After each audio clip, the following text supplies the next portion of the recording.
his ankles. Now he's got an entourage, and he's got a touchdown. Impossible dream of a play. Madden is on the field. He wants to know if it's real. They said yes. Get your big butt out of here. Whoa, he has trouble with the snap, and the ball is free. It's picked up by Michigan State's Jalen Watts Jackson, and he scores on the last play of the game. There, he's got it. End zone. Touchdown, Titans. There are no flags on the field. It's a miracle. It's a miracle. It's a miracle. We back in this thing, man. We back in this thing. Back in this thing, man. You know what it is? It's Sunday. It's a perfect day to talk about some football. So guess what we doing? We talking about some football, man. So welcome to the Football Frame of Mind weekly show, man. We do this every Sunday. We get in here. We talk about some football, man. So that's what we gonna do. You know, it's the off season. We ain't necessarily got that much to talk about, but you guys believe we gonna do it. We gonna do it. Oh, that's right. As Josh Pate said, off season. Right. So, but before we get started, man, how you doing? Man, it's good, man. The NFL season right upon us, as well as college football. A lot of crazy storylines going on, trying to see like who's going to be on the final roster, injury updates, stuff like that. It's right there, man. This is our bread and butter. The offseason has felt like an eternity, but now we're here, and it's not going to be going away until, February, March, April after the draft. So definitely going to be a fun time. Oh, yes, it is, man. All right, so we got some special guests with us today. Some good guys that got some really good content, man. Right? So we're going to introduce them, man. Go ahead, Brandon. Introduce them, dog. If you guys haven't checked out already, Sports, Nonsense, and Whiskey, man, they cover all kinds of things, all things sports as well. Fire name. Wrestling. That's a really cool name. It's really catchy. Fire it really name. caught my eye for sure, but I think you guys will really enjoy. If it's not already in the description, we'll make sure to leave a description for their YouTube and Facebook page so you guys can go check, subscribe, and like the content over there as well. Hell yeah. That's it, man. But without further ado, man, let's introduce our special guest, Mr. Pinky and Mr. Caleb. What's up, boys? What's going on, fellas? Appreciate that introduction, guys. Too kind. Oh, not a problem, man. We always want to collab, man. It's hard to find like-minded people who want to help each other out. You know? Absolutely. Love it. Glad you guys reached out. Not a problem at all. Man. We be having trouble collabing, man. People don't want to do it. I be like, yo, we in the same field. Why are we not collabing, man? Absolutely. We're all about a good conversation. I think a lot of people are either scared about getting pushed, like on, I guess, their perspective, or some people are just scared that like they're gonna bring somebody on, and that's gonna hurt their viewership, or they're gonna get their viewership taken away. You know. Don't know why they're thinking that way. That's the wrong way to think. I always want to help people out. All right, man. So before we get started, man, let's check out Touchdown Troop, one of our number one fans out there, man. The curse. Nah, man. Curse. I guess it's worse than the Madden curse. Oh man, that's pretty bad, bro. No, I hope not. We're gonna find out. Yeah, but let's get this thing going, man. So we know the drill, you guys. We started off talking about what's going on. You know, why is that at 90, man? What's going on, people? We 91%. We ain't been at 90 in a long time. That means you just enjoying the content, but not subscribing to the content, right? As Brandon says, it's free. As Brandon always says, man, why do the search bar, man, when it can just pop up on your phone? Why do it? So, well, it's like Smooth said, if you got the elevator, you got the stairs. You're too good for the stairs, bro. Take the elevator. You don't have to hit the search bar. subscribe, follow, like, especially if you're on YouTube. You hit that bell notification, you don't have to go anywhere. First person to get the notification when we go live, when we upload shorts, when we do our game streams, which we've been doing a lot lately since Madden 26 just released. We had early release, so just like, follow, subscribe. It doesn't hurt you. It's completely free, and it makes it way easier to get to all the awesome content. So, yes, sir. All right, but y'all know the drill. We gotta fix this next week, man. Come on, bro, what we doing? did Touchdown True just say Touchdown True just now subscribing, Cam? The blasphemy. We be in here all the time. Well, we appreciate it. Better late than never. Yep. All right. Let's get it going, man. So we're gonna start off with our college stuff, like usual, man. So, but open discussion, man, because we're in the off season. Open discussion. Me and Brandon kind of put this together: the boom and bust scenarios for college football, right? So I took the liberty of just looking at some situations that I felt like have the highest risk of reward, but also the highest risk of crapping out, right? So our guests on here, I want you guys to start, man, on which scenario do you think is more realistic, in my opinion? See, I'm not as big on the college football, but I'd say that what's realistic is Arch Manning taking Texas to the top and into the playoffs. Yeah, that's my bad. I forgot to edit that part. My bad. I knew where you were going, though. I knew where you were going. All right. I think there's a crazy amount of storylines in college football this year. Who's the top quarterback? You look at Arch as everybody's, media darling. Newsmeyer, Aller, Sellers. It's just a long list of who's going to step up and ball out this year.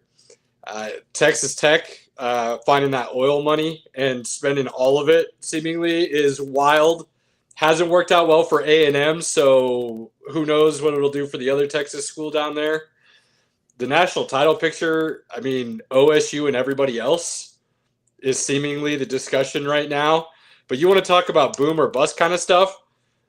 Man, this kind of feels like it's Franklin's year in Penn State to either finally win the big game or have a serious conversation about looking to move on potentially. Because, at some point, some guys can get the program to a certain level, and they just can't crack that code. They're really great at building a program or maybe sustaining, but they're not quite the guy that's always going to get that program into that championship. And it feels like Franklin's kind of on that bubble watch in that conversation this year. I think that would be one of my biggest storylines I'm following this year is what Penn State can do. Natty or bust. It feels that way for sure. Absolutely. Especially the way everybody's talking about Aller being, presumably the number one pick potentially next year, because we all know Arch ain't leaving. He's staying at Texas for 2 years. So if you're trying to tank for Arch this year, you're going to be sadly mistaken when that draft rolls around. Mm-hmm. Yeah. All they've done is reload their roster and get a lot better. They put weapons around Aller. The defense is good, and they've got a two-headed monster in the running back room as well. So I think this year's definitely make or break. And I feel like if there's a year, we said this last year and it didn't happen. For obvious reason, he didn't have the weapons. But if there's a year for them to knock off Ohio State and get in that game, it's this year over any other year. It's the best team he's had. Yeah, man, it is. The two-headed monster of Allen and Singleton is probably going to be the reason they win. Because you're going to have to ugly a lot of games up.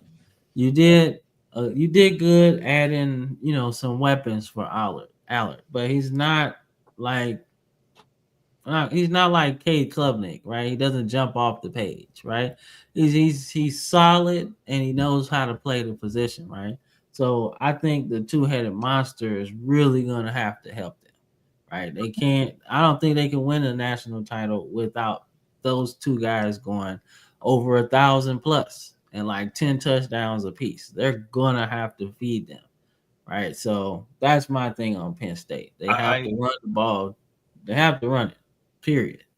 I think I don't think they're going to struggle running the ball. The reason they couldn't get over the hump and beat Notre Dame is because the only weapon he had was Tyler Warren. So them getting those skill position players at the receiver position plus having that run game, it's going to open up the play action game to be able to stretch the field, be able to get over the top on the defense. I think they're a lot more well balanced and more dangerous now than last year. No, I feel that. I feel that as well. I think if Allard gets them past this point, right? The point of I'm almost a champion. Then he deserves to be the number one pick. You know, if you can get Penn State past this point, then you deserve to do it. You know, because I feel like this is what college football needs. It's like the albatross that's been hanging over this program for a long time, right? We don't have to get into it, but that dark cloud has been over that program for a while, right? And it feels like it's the only thing that'll help like move past it, right? Got to get a national title. Then we can talk about that more so than, well, they ain't been good since then, you know? So that's my whole thing. That's my I really like that Texas Tech went out there and spent the money. They were already really talented on defense, and all they did was just reload and get better depth at those important positions. I don't know if they're necessarily the favorite, but they're definitely in the conversation to be in that running for the Big 12. You know, if they win the Big 12, they're going to get a bid to be in that college football playoff, which is the end goal, at least at the end of the day. Yeah, no, I like Texas Tech spending all that money too. They needed to. I mean, it doesn't make sense. Yeah, right. Make it rain. Right, you got to spend some money. And nowadays, like if you ain't spending money, you probably gonna be, you know, Virginia, you know, every year. Here's the kicker, though, and I think it's the same thing A&M found out, and I don't think there's any changing it personally. The guys who are going to win you championships or at least get you into the playoffs, that talent level doesn't want to go play in Lubbock. It doesn't want to go play in College Station.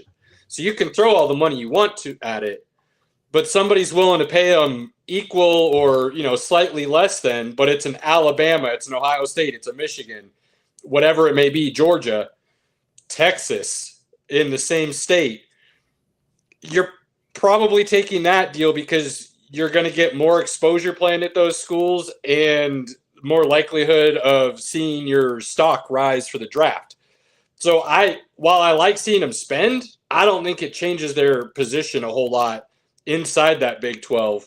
I think they're going to be competitive every year. So could they possibly win it? Sure. But I think when they get onto the national stage, they look like SMU did last year.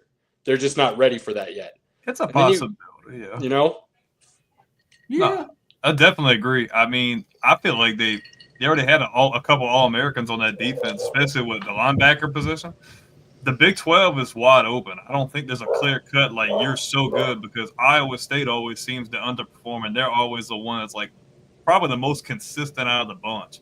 I think the biggest question mark is Texas Tech's offense, if they can continue to put points up on those other teams, because I feel like defensively they're respectable. Yeah, like Texas Tech is in a good spot, right? I think they were kind of our surprise team of the Big 12. Like, hey, like be surprised if they win, but don't be surprised if they win, right? That's kind of how I felt about Texas Tech, man. Like I said, I like that linebacker they got, Rodriguez. I think he's a stud, man. So that should be fun. But the other situations that I was thinking about was Scott Frost returning to UCF, right? The unofficial national champions in 2017, right? And he leaves and goes to Nebraska. And you think, oh, he's going to his alma mater. It's going to be cool, right? It's like, cool. I'm going to bring in the Raiola boys. We're going to have some fun, right? No, didn't work out like that. So he's going back, basically a clean reset, man. But a lot has changed in UCF, right? They're not as popular as they were, and they're in the Big 12 now.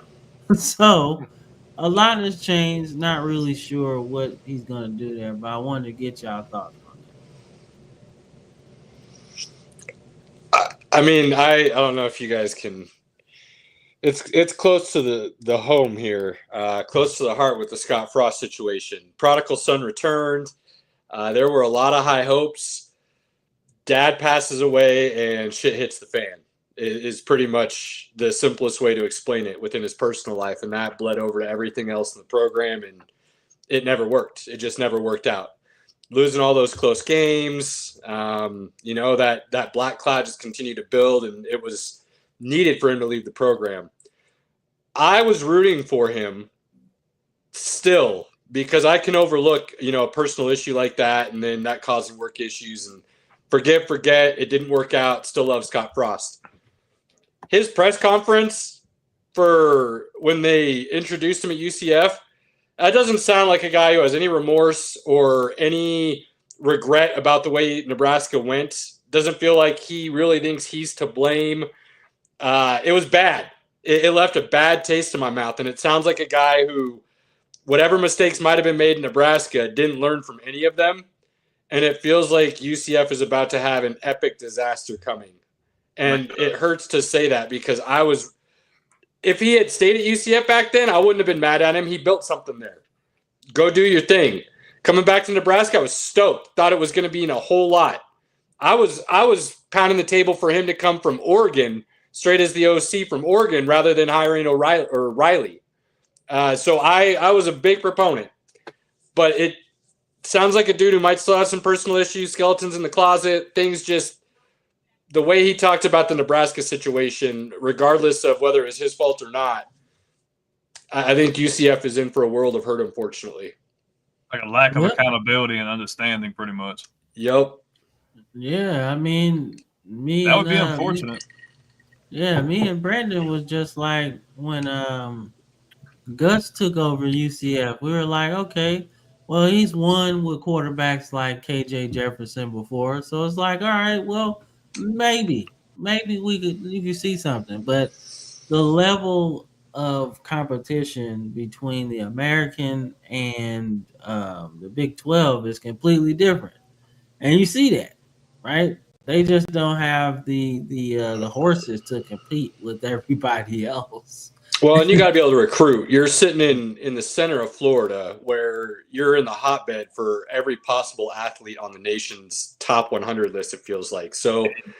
Like Malzone couldn't recruit at Auburn, so if you're not going to be able to recruit to Auburn, you're definitely not recruiting to UCF. You know what I mean? But and that's one thing Frost looked like he had with whether it was him or his staff. They looked like they were building the program down there that first time around. That he might have been able to, had he stayed, done things a little bit differently and maybe been competitive going into the Big 12, like you're talking about with that transition. I still don't have any ill will towards him. It just feels like it's not going to work out because it's a guy who, like you said, no accountability, didn't learn his lessons, whatever it may be. If I'm wrong, by all means, dude, go shine. You shouldn't have come to Nebraska. It wasn't what it was meant to be, and no ill. But it just feels like we're waiting for that first domino to fall, and then you know what happens from there. Mm-hmm. Yeah, okay. See that Smooth? What's good? I think my biggest thing I want to see the Arch Manning saga, man, because obviously the potential is there, but I am beyond. I don't know about you guys, but I am beyond over the glaze. Like, it's a very short sample size. He's got obviously a legendary last name, and in limited time, he's looked really good. But I'm the kind of guy that I'm not going to buy into number one pick. I'm not going to buy into Heisman. I need to see you play an entire year in the SEC. I want to see how you're going to handle that pressure. Because the SEC is an animal. It's a gauntlet. We've said it a million times. And for you to go out there week in, week out and get into an SEC schedule, I want to see if you're going to perform at that level. And I'm not saying I'm not convinced he can't do it, but I need to see it. I'm not buying into the hype until I can see you do it over that entire scheme. I think they'll be good. I think Texas is obviously the favorite to come out of the SEC. Obviously a loaded team, loaded roster, but it just kind of remains to be seen if he's going to be able to do that the entire season. He's kind of good, bro. Biggest mistake Texas made last year was putting Quinn Ewers back in. They should have kept rolling with Arch and see where it went, and then they'd be ready for this year. I guess they didn't want to lose the team, though. I would assume that would have been the reason, but I was pounding the table for Arch to start the year, not even waiting for Ewers to take some time off for injury again. I think we saw Ewers' ceiling. I think Sark felt he was the safe option. Mm-hmm. And he experienced. He's for whatever reason wanted to give Ewers his chance. And I think personally, I think it cost him a national championship last year. Because I think if Arch plays a whole year, that ceiling's so much higher than whatever Ewers ever showed. And his baseline, and I get he was playing UTSA and stuff, right? Mm-hmm. But the baseline he showed in those games was what Quinn Ewers was showing on his best level. Mm-hmm. So why would you not then take that to the tougher opponents and allow him to get that experience and build it and go? Because worst case, you end up the season the same way, in my opinion. Like, you don't finish any worse with Arch than you did last year with Ewers. But then, like Pinky just said, the experience you gained for this year, like, you can't make that kind of stuff up. Then he's even further ahead this year when you're already the favorite. So I never understood Sark sticking with Ewers. I don't consider it hype. I think he is that good. We're just waiting to see it. So in that sense, Brandon, I can understand being done with the glazing. By all means, like, you can only talk about some dude's speed and arm strength so much without any highlights to really back it up. So I'm with you there, but I'm expecting big things from him. Big things this year. Had he played last year, I think they would be in such a better place now, though. Just even if he would have, say, if he just would have finished it out, and they say if he played the rest of the year and they finished in the exact same spot, it would benefit them a lot better moving forward. Because you get that this year, but they would have. I feel like after this season, it's not as much of a favorable spot because I just feel like the SEC is continuing to get better and better. Had he played last year, I think they would be like the clear cut, like top, and everybody considers them to be that, but at the same time, they would be like leagues ahead. I feel like had he had that extra experience under the belt. Well, he gonna get it this year. Fortune favors the bold. Yeah, he's gonna get it this year, man. Like, he's gonna have to go through that. Through that gauntlet, man. I got a topic that's not on this list here. What you got? What's up? So, I told you guys, I'm a Hurricane fan. It's kind of a weird story, but I was so hyped with the Hurricanes last year. Cam Ward had some good highs and some lows. His bowl game really made me angry. And then as soon as they signed Carson Beck, I'm totally out. Rooting for the rooting for the Longhorns this year. Go Horns. I don't know what to think about Carson Beck, man. It's like and you know something, you brought that up. That's like the epitome of boomer bust situation, I feel like, because you're either gonna get like his hype the year before, everybody was thinking he's a projected top 3 pick, or you're gonna get that bust to where everybody was shaking their heads last year, like, man, like you got all this around you, like what's going on? You're gonna be DJU. And I feel, ooh, that's bad. Don't do that.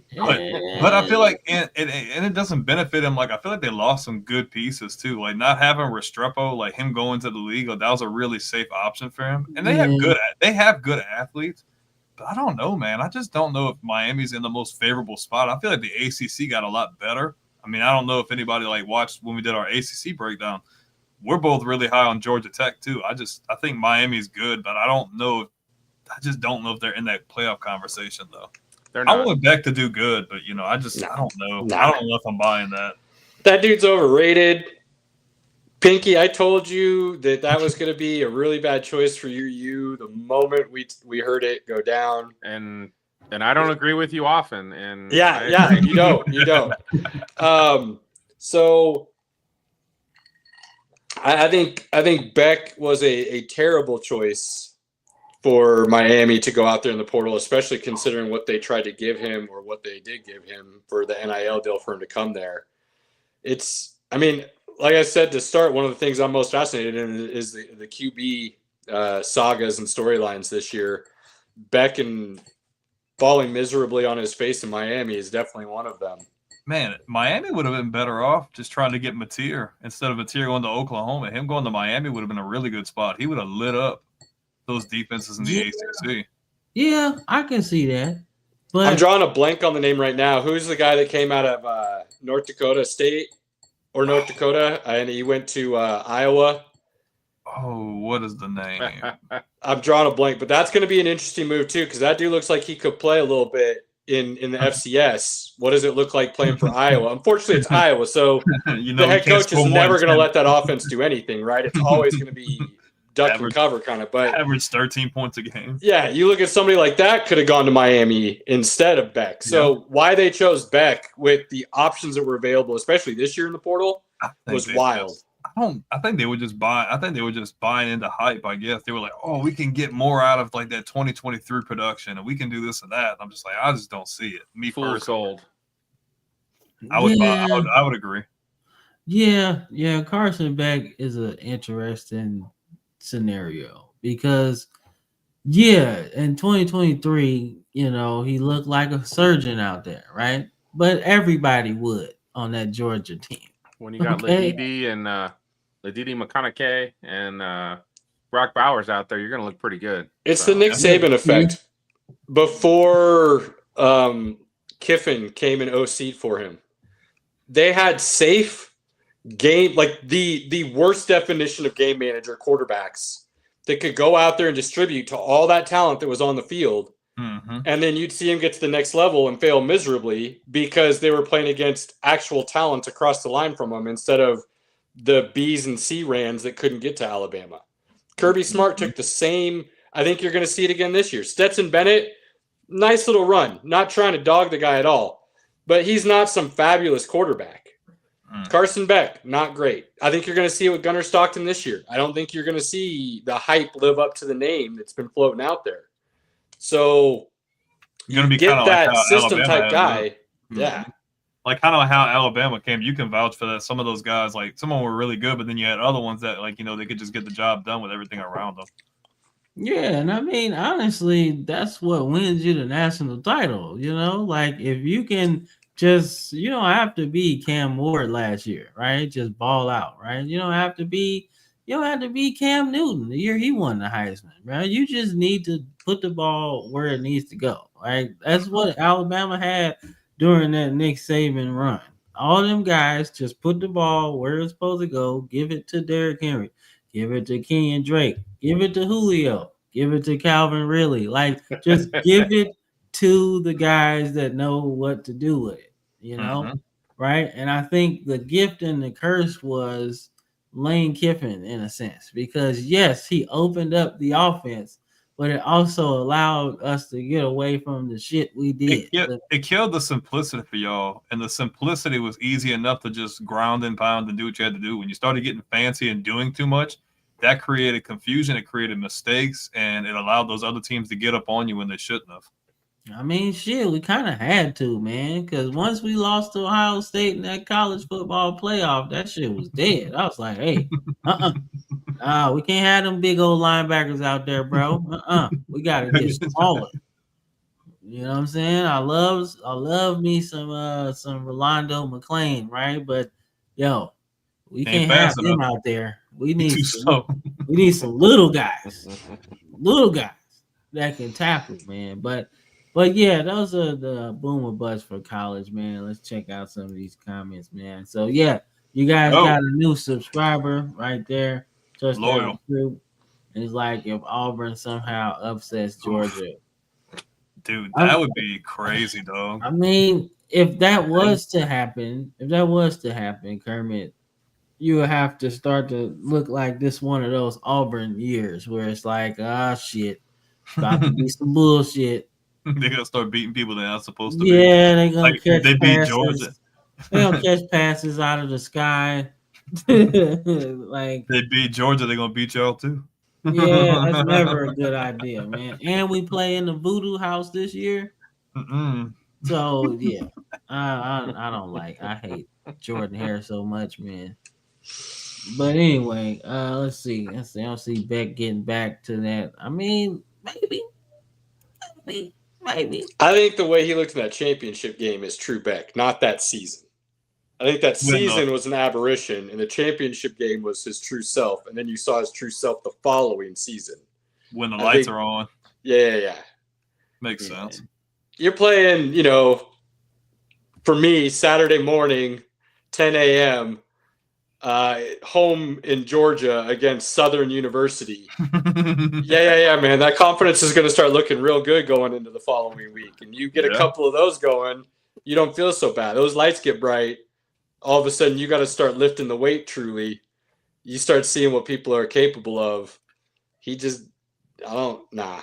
And that was kind of I don't know if it was last year or the year before, and I don't want to get too off topic, but that's kind of like how Ole Miss was a couple of years ago. Like their first 4 or 5 games, bro, they were like, and me and Cam kept going. It's like, man, who the hell made this schedule, bro? It's just straight cupcakes, bro. They dropping like 40, 50 points a game, and we're like, oh my gosh, this offense is offense. I mean, they got into SEC play. I'm like, oof, well, there's that. Dude, they lost to Kentucky. That's what I'm saying. That was like their first game in competition. I was like, well, you should have scheduled someone harder. Like, I mean, Kentucky's a football school now, right? kind of. Not so much on the SEC schedule. Hey, man, don't do Kentucky, man. Look, they be trying. I guess They trying be trying, counts. man. That's what I'm saying. You know, you give Mark Stoops that contract extension because he's trying, man. A lot of people try. Hey, man, he got some good. He be having some good defenses though. Like ain't got no quarterback though. Nah, Vandergrift was ass. Yeah, that was bad. We miss Lorenzo Wright. That was my dog. He was good. Big lefty. Oh man. It's like, who's your dark horse? You know what? I feel like Dante Moore is probably gonna be a dark horse. All the talent he got, he's just like, I just give it to the guys that do the stuff. I think it hurts them that Evan Stewart's out though. That's a big deal. Him being injured, like, he would have been here. Yeah. Evan Stewart's a baller, and them not having him, I think Moore will be good, but I think that kind of hurts them offensively. Yeah, that's a big loss, man. But I think Lenora Sellers isn't really a dark horse. Not really. He put Lenora Sanders. He's a good player too. But all right, let's get. I don't know if I have a dark horse this year. I think I am interested to see what Underwood does at Michigan. I don't think that. I think they're going to be stagnant on offense again. I don't disagree. I don't disagree because they don't have anything. Like, I know nothing. What they but got the Justice dude is Haynes, just like, you go watch his film and you're just like, yeah, like you get Cam Newton carrying everybody in Auburn vibes almost. Like, I don't know, man. I liked his high school tape, and I was a little pissy when he decommitted from us, but like I don't know, bro. There's just something in my gut telling me like I just don't know. I don't want to be a hater, but like I gotta see something. I'm kind of iffy. Could fall in their face real easy. Michigan, that's interesting. I mean, like that's the type of recruit that changes a program, right? I think about how Julio Jones committed to Alabama, and that was the kind of straw that stirred the drink for everybody else. Like, all right, shit, if Julio going, then I can go too. I'm finna go where Julio. He the big fish out here, right? And Underwood was the big fish of this recruiting cycle. So it's like you need that if you're Sharon Moore. I think you need that recruit to really like, hey, we can get big fish to come here, and if they can win a couple games, then it starts to look a little bit better, right? When you pay him $10 million, it's easy to get him there. I'm not sold on Sharon Moore. I'm sorry. I'm not. I think Michigan's in an unfavorable spot. The Big Ten's getting better too. Yeah, not being a hater. Every time they hire a guy that's like not their first choice, it never goes well. Like you remember, like Brady Hoke was there for a while, like. And Rich Rod went there, but that really wasn't like his first choice, kind of like, he spurned Alabama to go there. And it's like, okay. And then, for a while, Harbaugh wasn't looking too good. So, right, still a couple signs here or there. Now you get a national title. So, but this is like them going backwards in a sense. They're just me, so. We'll see if it works. But let's see. All right, so we're gonna get into some games of the year, man.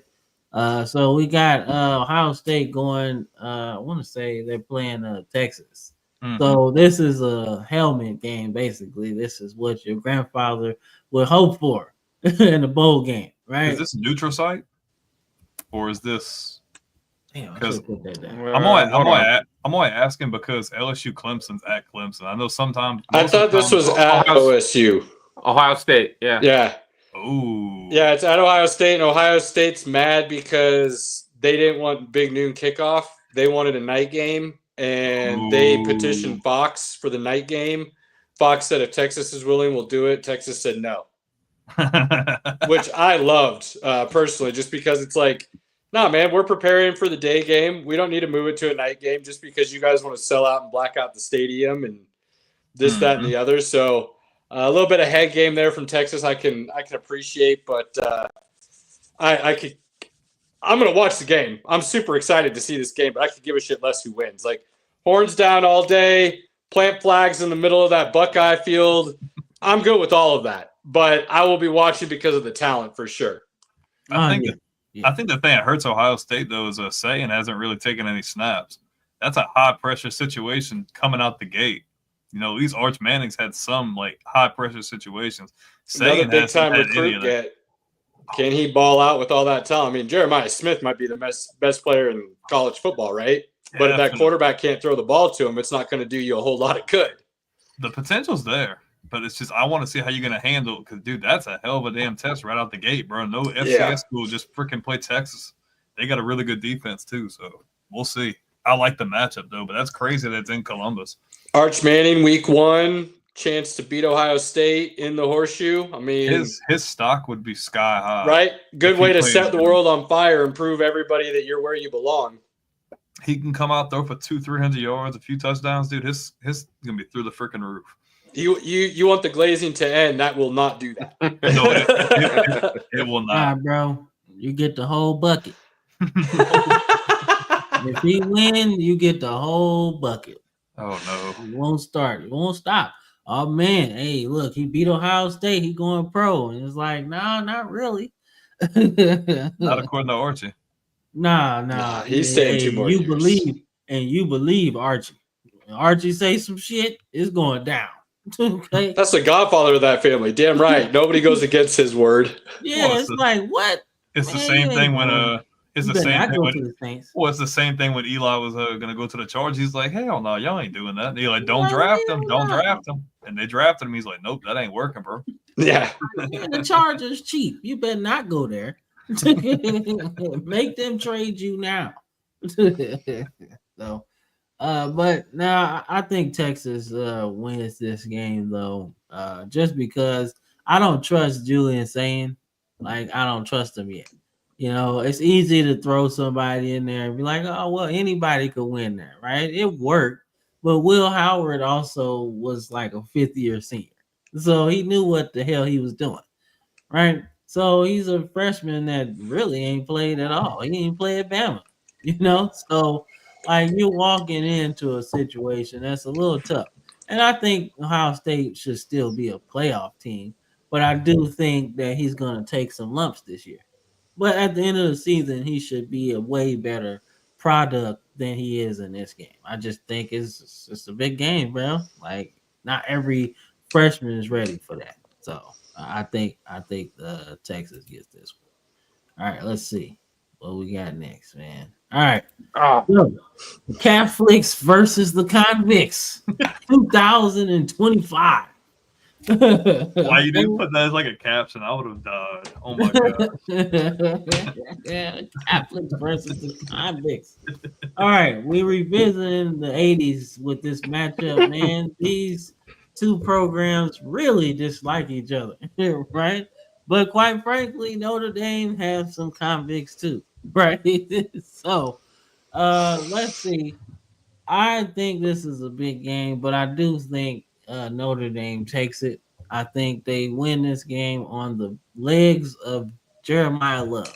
I think he has about maybe $150 in this game, right? I'm not sold on Miami's defense, but I do think that they're gonna win if he runs the ball. Right? I wholeheartedly agree. Yeah, I think they're gonna if they're gonna win anything and get to the playoffs, he's gonna have a shit ton of yards. Okay, like he's gonna have to because they don't really have the person at quarterback that just stands out like the Notre Dame guy. You know, oh my God, this guy's 6'5". You know, he throws a bunch of yards, right? They don't have that guy, but you know what they do have? Jeremiah fucking Love. So give him the ball and let's see how far he can take. But nonetheless, what y'all think? Yeah, I think Love runs all over Miami, and I think Freeman draws up a game plan that makes Beck look potentially benchable going into the second half. And Notre Dame runs away with this game early. Like, I feel like Miami's going to have another really down year. And Notre Dame, I feel like last year they ended the season disappointed, but with this feeling of like, we're right there and we know what it takes now. And I think Marcus Freeman was a phenomenal hire. And I think what he's going to do with that program long term is going to be fun to watch. But specifically this year, I think those boys got a taste in their mouth that they want to get rid of from last season, and they're ready to go week one. Yeah, man. Like Notre Dame was close, man. Like they was close to beating Ohio State, man. Like if they had a horse here or there, like they would have beat them because it was closer than people really thought it was gonna be. And I was like, oh man. Or if Cam Rising Jr. wasn't their quarterback, you know, if they had gotten something else in the transfer portal, maybe. Yeah, true. But I do like how Freeman's recruiting though. He's really getting some guys there, right? And me and Brandon talk about this ad nauseum about Notre Dame and their standards. You know, it's a tough school to get into. It really is. So it's harder for the good players to go there because maybe they don't have the grades like that, right? But he's really seemed to either be finding good guys that have good grades or he's really using that transfer portal correctly. But either way, I like what he's doing. Well, and I don't think a lot of people either remember or realize Notre Dame laxed a lot of those requirements when Lou Holtz was the coach. That's why Lou Holtz and Notre Dame were able to be as dominant as they were. And when Lou Holtz, I don't know if it was in his contract, whatever the agreement was, handshake deal, but when Lou Holtz left, they went back to their much more strict requirements. And that's hurt the program from being able to truly compete for a lot of years. And it'll be interesting to see if they start winning again and they have somebody like Marcus Freeman who they feel like is running the program the right way.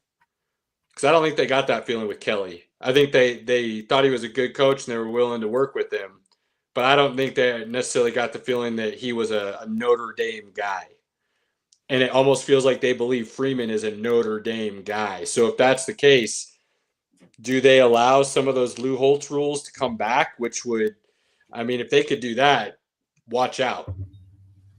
Yeah, and they should, honestly, because at this point it's a money game, right? They got the NBC deal, right? So they got their own TV deal, their own network. So it's cool.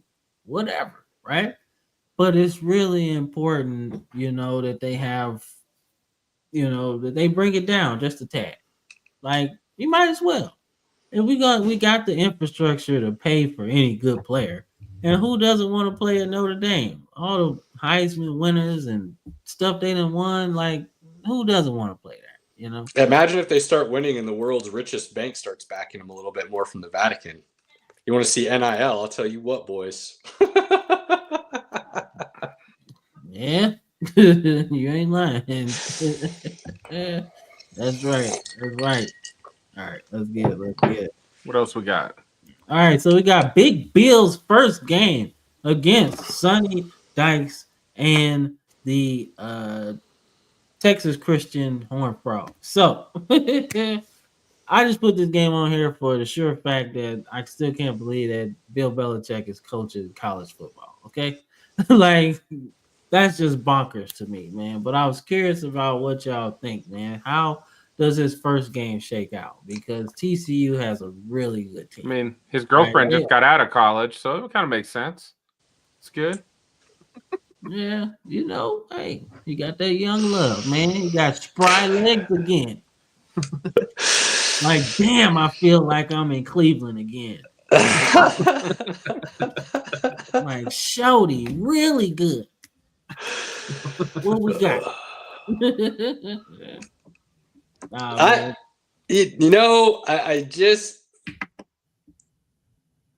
I think this season is a coin toss, and you could flip it and call heads and say it's going to be a 10-win season, or you could flip it and call tails and say it's going to be a 10-loss season. I think I'd err on the side of the 10 wins just because, by all accounts, he's running it exactly like he did the Patriots because of the way NIL and everything's set up. He put people in place to do all the, for lack of a better way of saying it, the paperwork jobs, and he just gets to coach. It sounds like he's even letting other people do the recruiting and just bringing him the talent. So he's not even GMing, which was ultimately his downfall in New England.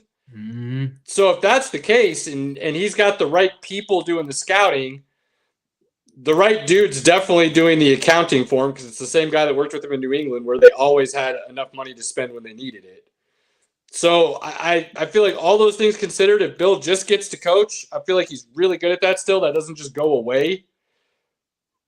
It sounds weird, but dating the 24-year-old, I think, helps him relate to his players on a level a lot of those older coaches can't, which is why they were leaving the ranks.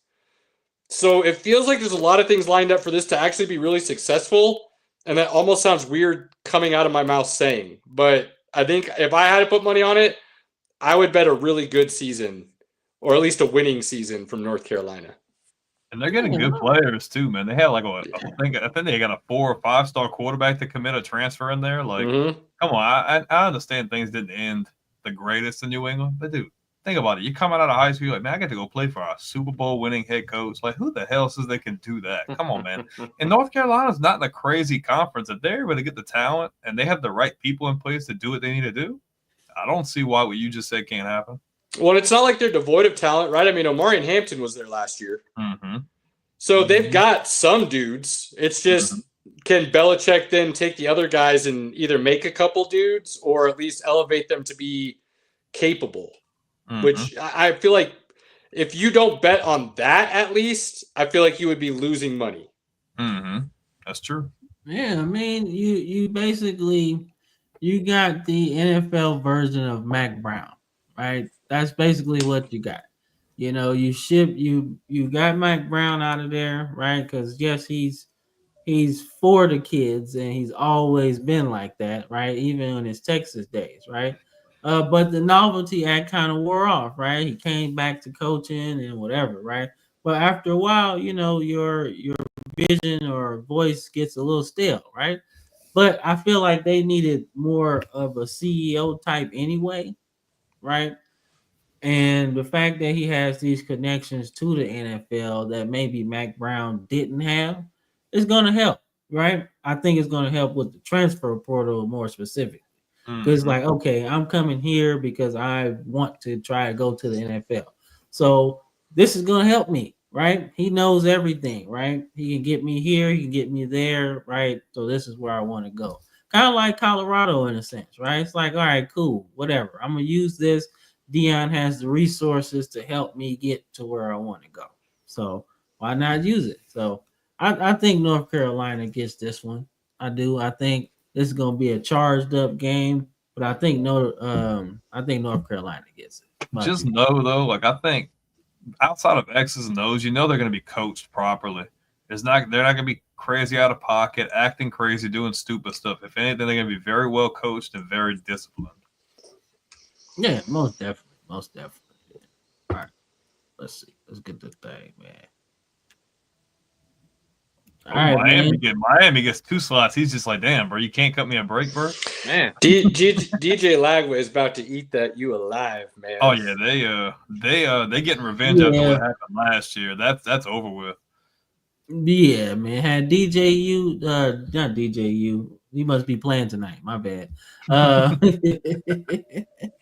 Nah, but Lagway should tear them up. I'm expecting about 350, 4 touchdowns, something nasty. Then we get to talk about him. You know, we might win the Heisman or the Gators back. I'm not gonna say that, but this is definitely a good game for If he him. brings that completion percentage up, yeah. Yeah, and he seems like a natural passer though. Like you're not trying Then to it should make come him. natural, you know. Yeah, you know what I'm saying? Like he seems like his accuracy is gonna go up this year anyway, just because he's gotten older, he's gotten better, And right? that was a weird situation last year anyway. It was a real head shaker or head scratcher, I should say, when you had Graham Mertz, and I'm like, dude, just go with the young buck. Like, Yeah, like dude, come on, man. Graham Mertz, okay, he had some okay games with what Wisconsin or some shit. No, he didn't. wasn't. Nah, very great. yeah, I'm not sure what scouting department put the tape on to convince that coaching staff that was the guy they needed on their team to start, but After I'm that, pretty sure they're not there anymore. because you've seen. I don't want to deviate too much. Going to keep it moving, but you've seen the difference in the tempo and how they played. Everybody bought into him and believed in him, and you've seen everybody come together and play a lot better. So it goes to show that, hey, you should have just took the chance, rolled the dice, and went with the young buck. Yeah. Yeah, I was like, dude, come on, man. Just play Lagway. Like you got this hella schedule anyway, right? So your job's on the line. They got it this year Just too. all in. Like all in. Let's do that from the jump. Let's Yeah, not I've wait. never understood that thought process. Well, the schedule is tough, so we'll start him after this first week or whatever. Like, dude, I want that guy playing right away. And if he gets beat up, he gets beat up. But you're going to know two things real quick. Does he show you any flashes that are worth pursuing still? And is he mentally capable of handling the down times? Mm-hmm. He can have all the talent in the world, but if his mental isn't there and he can't handle a couple losses or some bad games and he can't bounce back from that, it's not worth pursuing anyways. So why guys don't just get started in the fire if you believe that's your guy anyways, I'll never understand that thought process. And he wasn't competing to win the conference anyway, so why not? Yeah, man. Crazy. But it worked out for old Billy Napier. He wiggled out of the lasso of hot Yeah. seat. He wiggled out of the noose. One of some many He was about coaches to on the get hot him. seat this year, I would say. Yeah, he Both these wiggled coaches out are of on the hot seat. Oh yeah, Yeah. Cristobal is definitely the seat's warming up for sure. Yeah, but you know what? I think he has I think more time. I think he's got at least another year if they're down this year. I think they give him at least one more. Yeah. If Carson Beck plays the way I think he's going to, I think he's done after this year. Oh wow. He Yeah. said, "Oh wow, Yeah. oh wow." Billy will probably sneak out another year because I think Lagway's that good and they got some talent. But yeah, I don't see good things coming for Cristobal and the U. Sorry, Pinky. No, it's all, He's just happy to see a different team on the screen. it's all good. But we got some Big Ten. Let's go Ducks. We got this Big Ten action, man. Like this is gonna be a big game, right? Both of these teams should probably be undefeated at this point, depending on how everything shakes out. But this is gonna be a big game, right? If Penn State can't beat Oregon, they most certainly can't win a national title, right? Like that's my thought process, right? We can't lose to them on the road when you're not on the road, but you can't lose them on the road to a national title or playoff berth, right? Because you're probably going to play them again. They're really good. So when it comes to the playoffs, we know it's kind of a money game, right? So who's going to bring us the most revenue, right? But nonetheless, man, I think Penn State wins. I'm rooting for Penn State, so I think Penn State wins. What about I think Penn State's top to bottom got the best team in the entire conference. Like we don't have to sugarcoat it. Penn State's bringing back a lot of that talent from last year and a lot of really good talent they were able to bring in the portal. Allard's coming back, expected to have a Heisman type season. The defense will be good, and he has more weapons and a running game. I think Oregon's good. I just don't think they match up as good with them this year as they would have last year. Yeah, I think Oregon's the biggest question mark in the conference, maybe the country this year. What does Dan Lanning and the guys really have with all the pieces they've lost over the last 2 years? Has he truly reloaded? That quarterback situation, he's got a couple guys that could be really good in his system, or maybe there's a reason the other schools let him go or they transferred. I don't know, but I think this game will be the deciding factor of one of these two teams and OSU of everybody figuring out who's the top dog. And I think if Oregon wins this, they're very much in that winning the national championship conversation, and we'll have figured out who they are by this point. Mm-hmm. If it's a close game, I think you see both teams in the playoff picture and either one could go.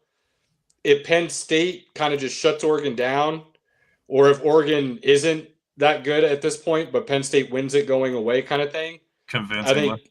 I think that puts them in the conversation where, like, all right, this is their year kind of thing. So this, I think, is going to say a lot of things about this team, or these teams, I should say, and the national championship picture as a whole, with it being, you're talking halfway through the season at this point, a little bit over. So you're going to have a really good sense of where everybody's at.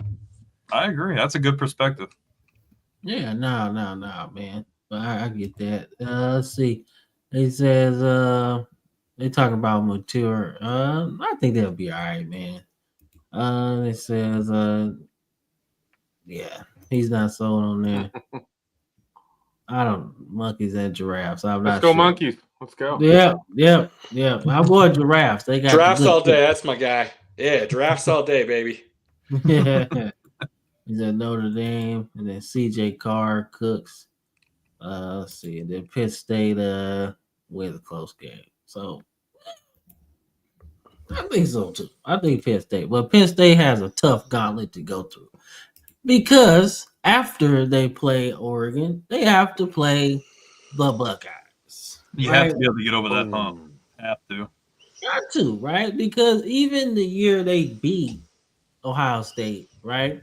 James Franklin, one of his first years there or whatever, right? They beat them and knocked Ohio State out of the playoffs, but they had lost a game earlier. So this is night game in college, isn't it? This is night game in Penn State, I think, if I remember correctly. Mm-hmm. I think so. Let me see. That's gonna be all I know is Penn State's gonna lose, because I'm gonna watch, and every game I watched Drew Aller last year, he sucked, and they lost. So yeah, this is on the road. The hype was on Drew Aller, so I was like, "Ooh, I'm gonna tune in. I'm gonna see this kid," and he was awful every time I watched him. That running game, I just am so excited to see that two-headed beast. It might be the two best running backs in the country on the same team. I think you can make an argument for that. Now, I know what Love is in Notre Dame, so by no means trying to say he's not in that conversation, but everybody's talking about Singleton, and it feels like everybody forgot about Allen, and I believe he had the higher yards per carry last year. Those dudes are good. Real good. And I don't see how Ohio State slows that run game down. Is this Ronnie Brown and Cadillac Williams back together again? It might be better, in all honesty. It might be better than that. And that's a great reference, Pinky, for someone who doesn't watch a lot of college ball. That's a great reference. Yeah, man. Like I said, I'm old. Hey, that's all right. Hey, we all lived through it too. Hey, we said it on our show, man. I said that this feels like Ronnie Brown and Cadillac Williams, man. Having two guys that could go top 10 in the draft. Like, bro, these guys are good. They can Reggie Bush, Lendell White. Yeah. It's got that feel for sure. Yeah, and they both run hard too. Like with Lendell White and Reggie Bush, you had a fast guy and a power guy. These two guys are both power dudes. So, like, I really like it, man. So I'm going Penn State.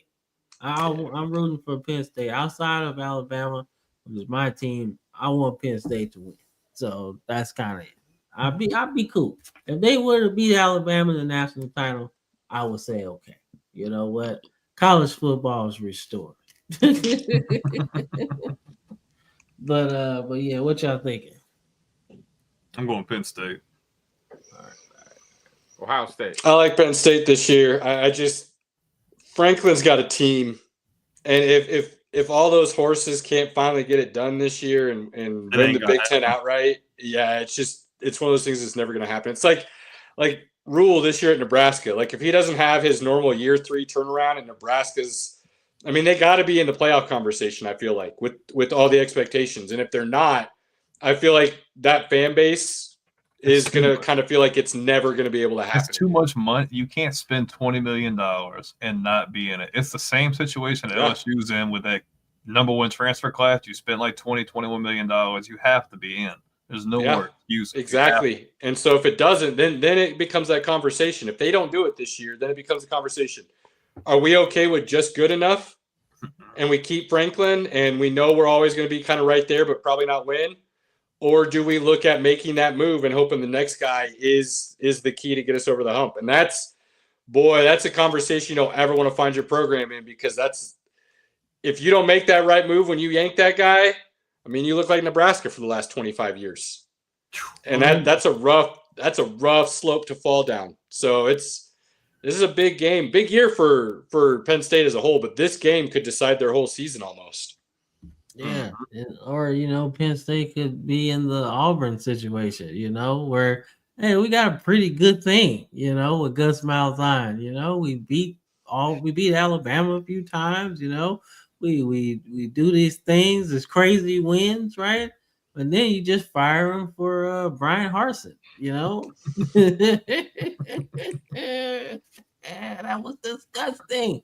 I was like, dude, I would take my 5-year ass whoopings from Alabama just to win every 5 years, rather than to get my teeth kicked in by Vanderbilt.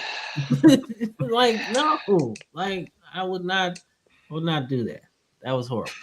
But you know what? They got Hugh Freeze, so Let's see what happens. All right, let's see what we got. All right, man. Big game, money game, right?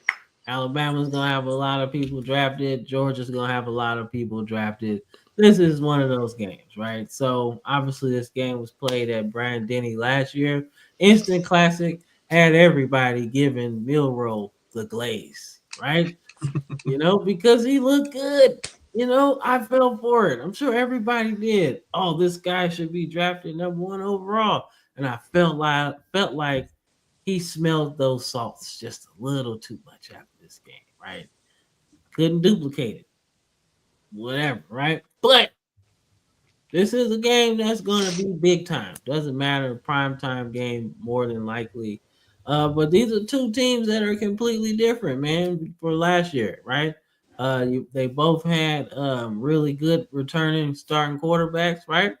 But this year, there are question marks. Ty Simpson seems to be the guy for Alabama, and Stockton seems to be the guy for Georgia. So what can y'all expect in this game? I'm just not sold on Georgia the same way. I think they're still in the conversation, but I just don't think they have that guy at quarterback that's going to get them like where they need to be. I think they're ultra talented, but I don't think they're as talented as they normally are. I think Alabama is very underrated, especially defensively. I think Alabama takes the cake here. But I feel like Georgia doesn't need that guy. They don't need that guy. It's not just the quarterback. I just don't see it at some of the other important positions. I feel like we've seen those guys who are going to go top 20, top 30 in the draft, those big guys. So you feel like this is a rebuilding year for Georgia? Yeah, I think they're still in the conversation. They can still find themselves in the conference championship, but I just don't see. I don't know. I think Alabama matches up better against them. Yeah. I feel like on the outside we have a lot more explosive plays.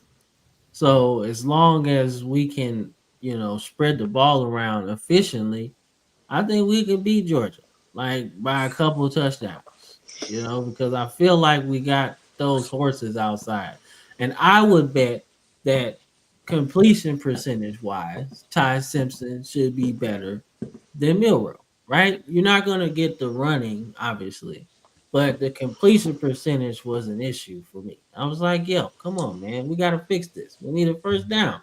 No, doesn't work like that. But I think Bama gets it by a couple touchdowns. I think Bama's season last year is more of the same this year to an extent. Not necessarily the same amount of losses per se, but it's not going to feel like the same level of expectation that they're used to in the Saban era. And it's going to take some time getting used to the DeBoer era. And I think Georgia is going to have a similar year to that as well, a down year.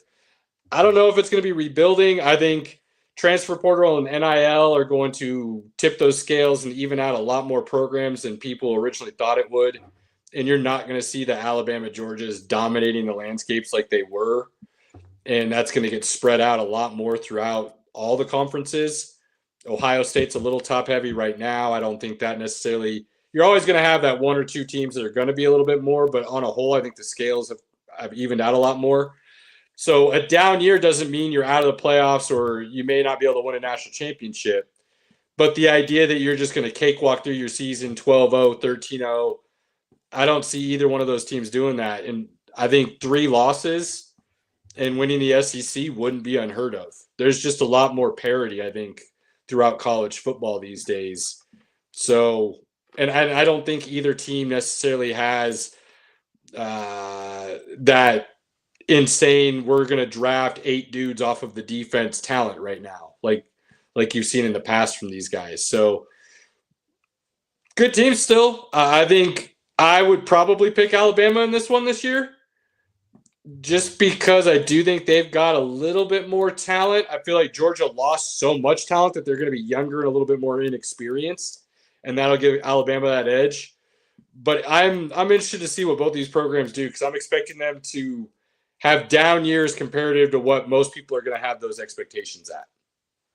Yeah, I've been cautiously optimistic about Alabama this year, man. You know, like last year I was like, yeah, Milroe, Heisman, talk to me later, right? I was so fired up because I was like, okay, well, at least we kept him, right? We didn't let him get away to Ohio State or some shit, because then it's like, oh, fuck, we really can't do anything. But now I feel like, you know, this year I'm cautiously optimistic, man.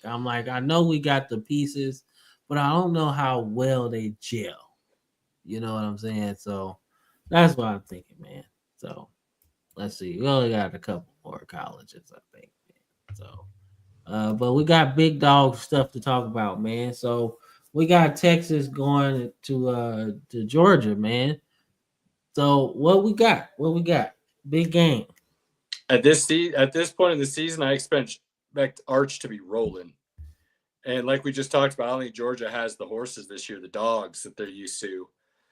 And that, I think, could that game, I bet you, opens up a lot of eyes to people going, oh, damn, Texas is legit. Oh, Arch Manning is the truth. It's not just all these highlights I'm seeing this season. This dude can play. And I think this game kind of sets that tone.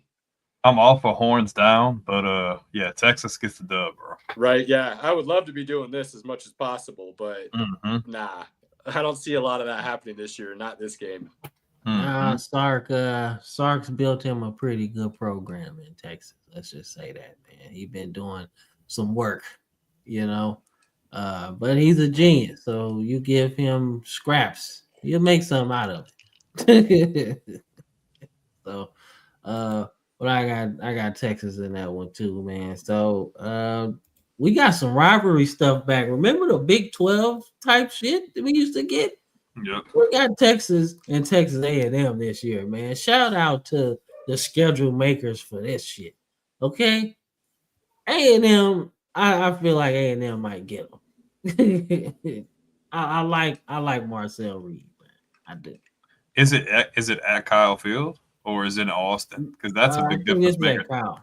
It don't matter where it's at. I think the crowd will play a part, but I just don't think they have enough. Is Johnny Manziel coming back under center? Yeah. He's not. Hey, he might, bro.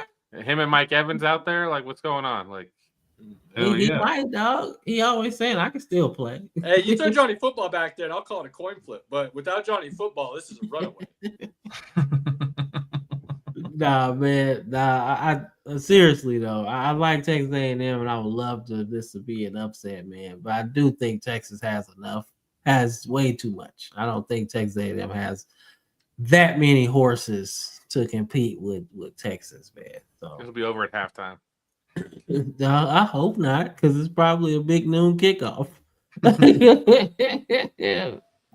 right, man. So we got one more college, man. We gotta talk about the most important. This is an interesting one for a lot of different reasons. We gotta talk about the Big 12's probably most important game of the year, right? Arizona State has the best quarterback in the Big 12, like hands down. They returning him. They lose some weapons, but they also get their number one receiver back this year. So Arizona State looks good, right? But Colorado could be playing pretty good when they play, right? They have a lot of good pieces as well. So what are y'all thinking? I go Arizona State. I think the experience of them being in the playoffs last year and you still bring back good talent, I think they have too much. Yeah, I like that. I think Dillingham is building a quality program down there right now. And if that administration allows him to do it his way, you might see a legit contender down there in Tempe.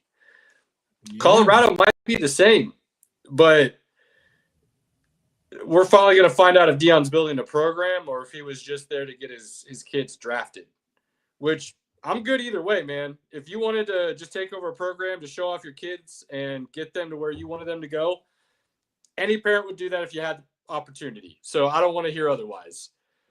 But Deion's been talking about how he's there long-term. He's going to build a true contender.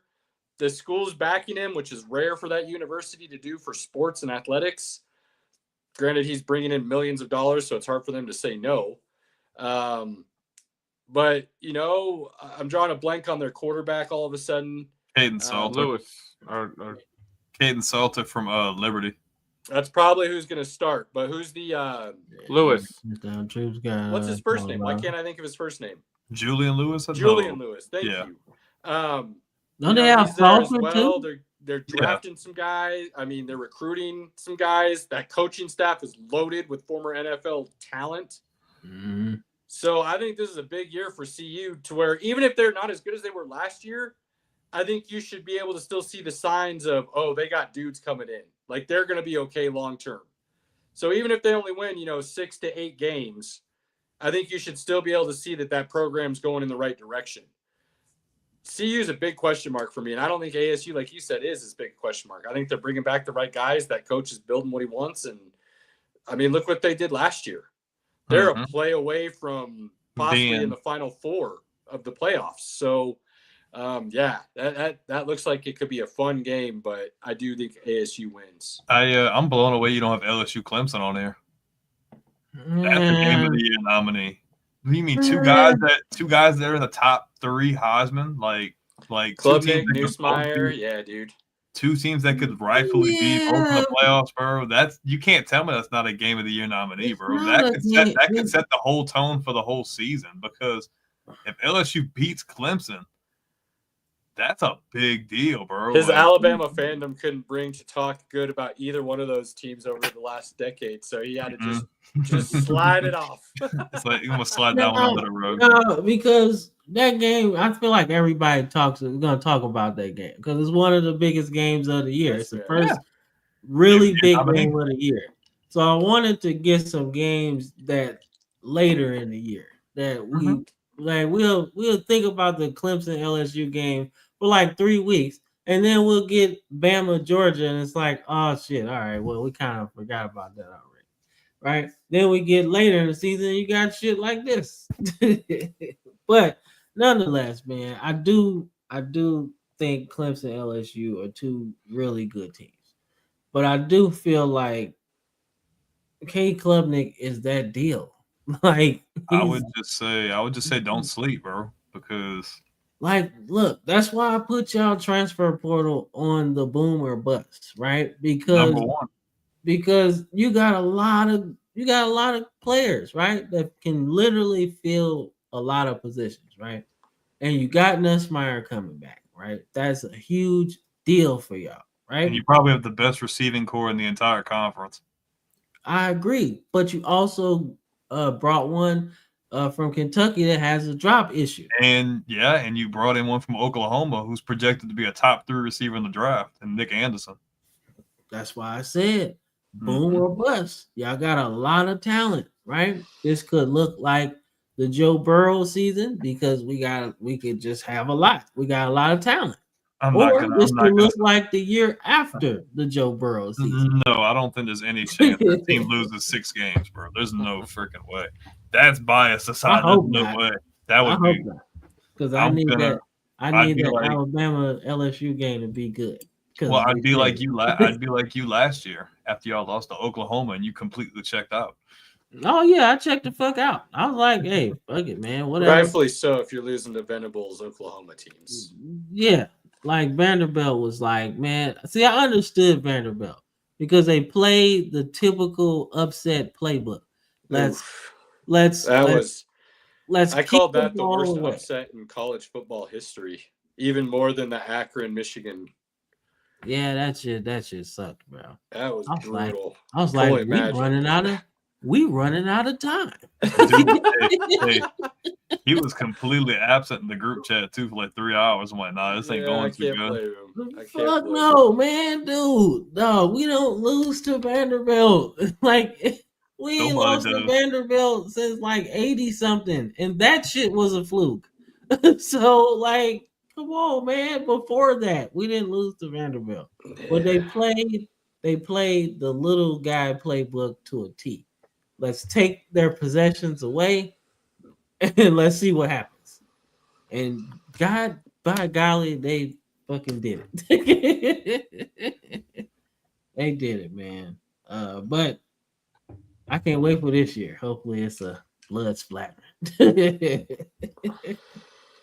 All right, but Brandon, we about to do the commercial break real quick, man. We get into our NFL stuff after this. Fellas, I got some prior obligations that I had to take care of this evening. Appreciate you thinking about us. Love the time here. Would love to do it again. Sorry I got to run. I know Pinky, Okay. he'll hold it down for us on the NFL side for sure. And hope everybody has a wonderful evening. Thank you Yes, again. sir. Pleasure All right, having you, man. bro. You too. Thank you, man. Later, fellas. Later. All right. So you want to hit a quick commercial break? We're gonna usher in NFL. I'm pretty sure Pinky's ready to talk NFL. So Yeah, man. Pinky, like, man, all this college football shit. I don't know this motherfucking shit. Talk some NFL shit. Yeah, nah. all good. We got we're you. gonna take a quick commercial break and we're gonna get into this NFL. Yes, sir.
Yeah, we back in this thing, man. It's the Football Frame of Mind weekly show, man.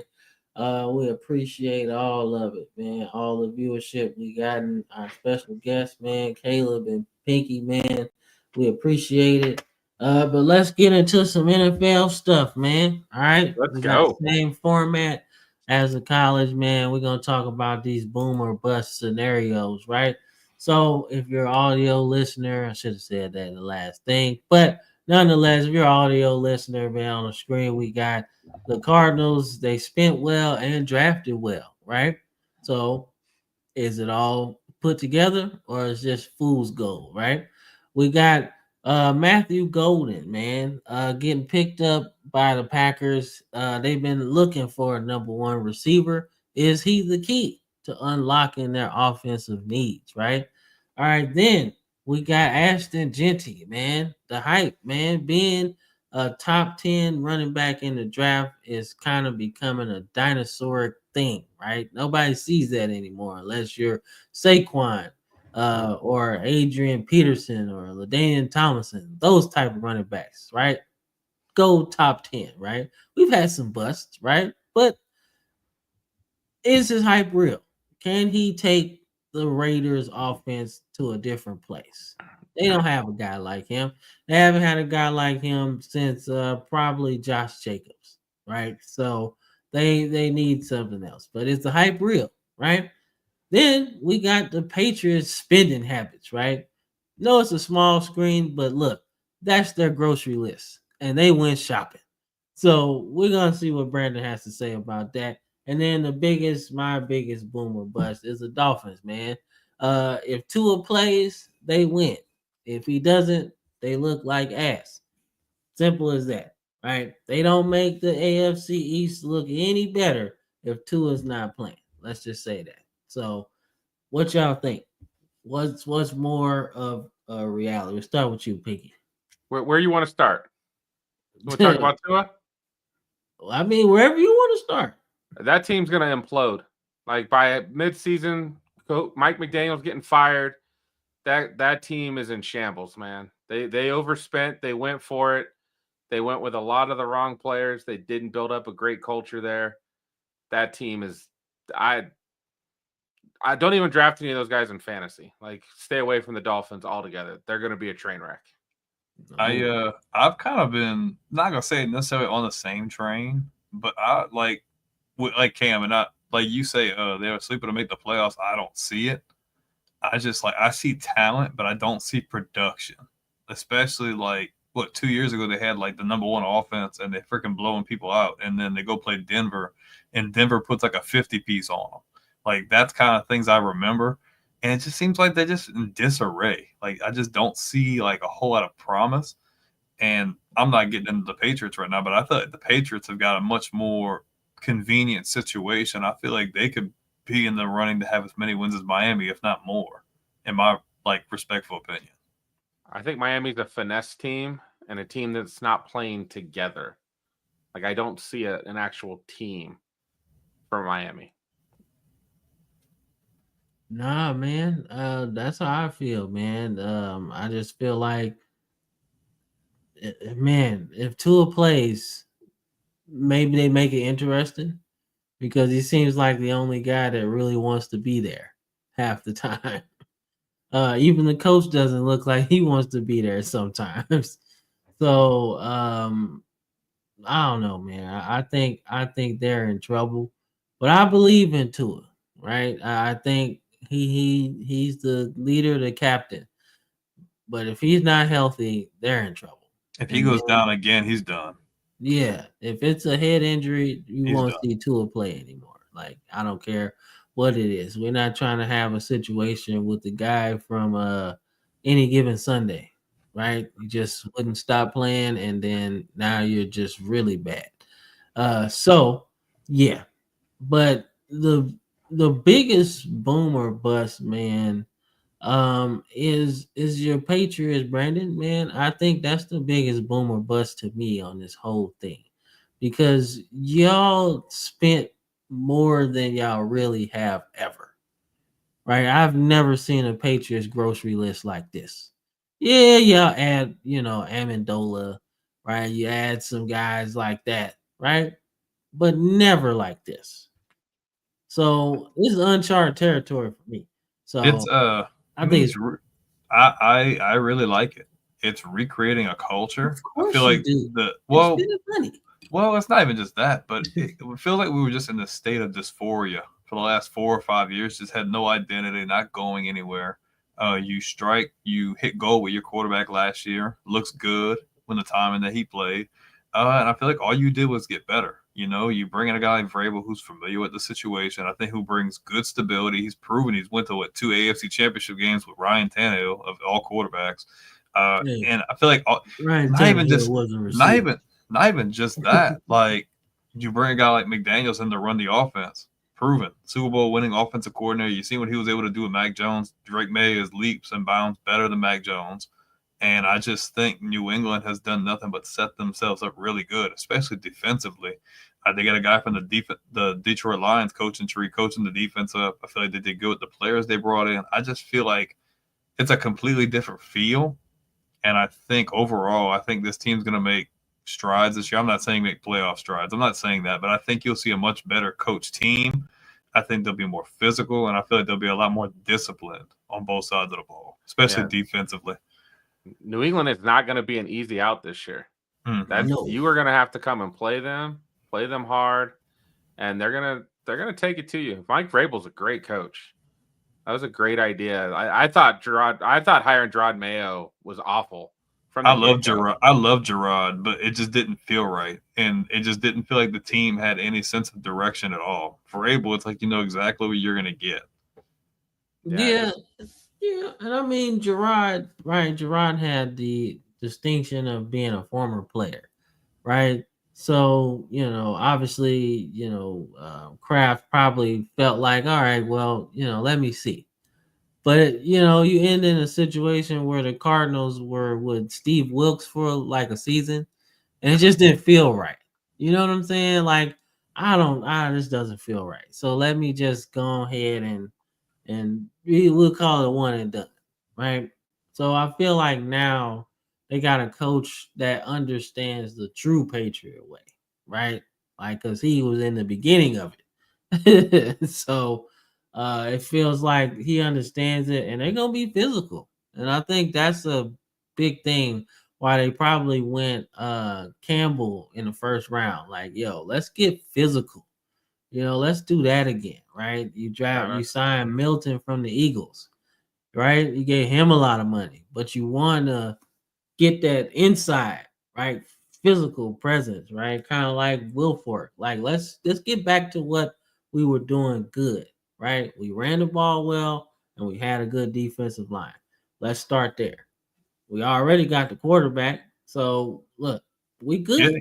Getting a guy like Henderson was a freaking great pickup, by the way. I don't know if you've seen what he did last night, but that was a great pickup for them. And you already have a franchise player, Christian Gonzalez, back there in the secondary. Like, I think New England, like I said, bias aside, I think like this offseason was a complete 360. Like, they completely flipped everything off on its head and came out a lot better than where they were at before. No doubt. And I hate that. No, nobody wants Patriots to be good again. I hate them.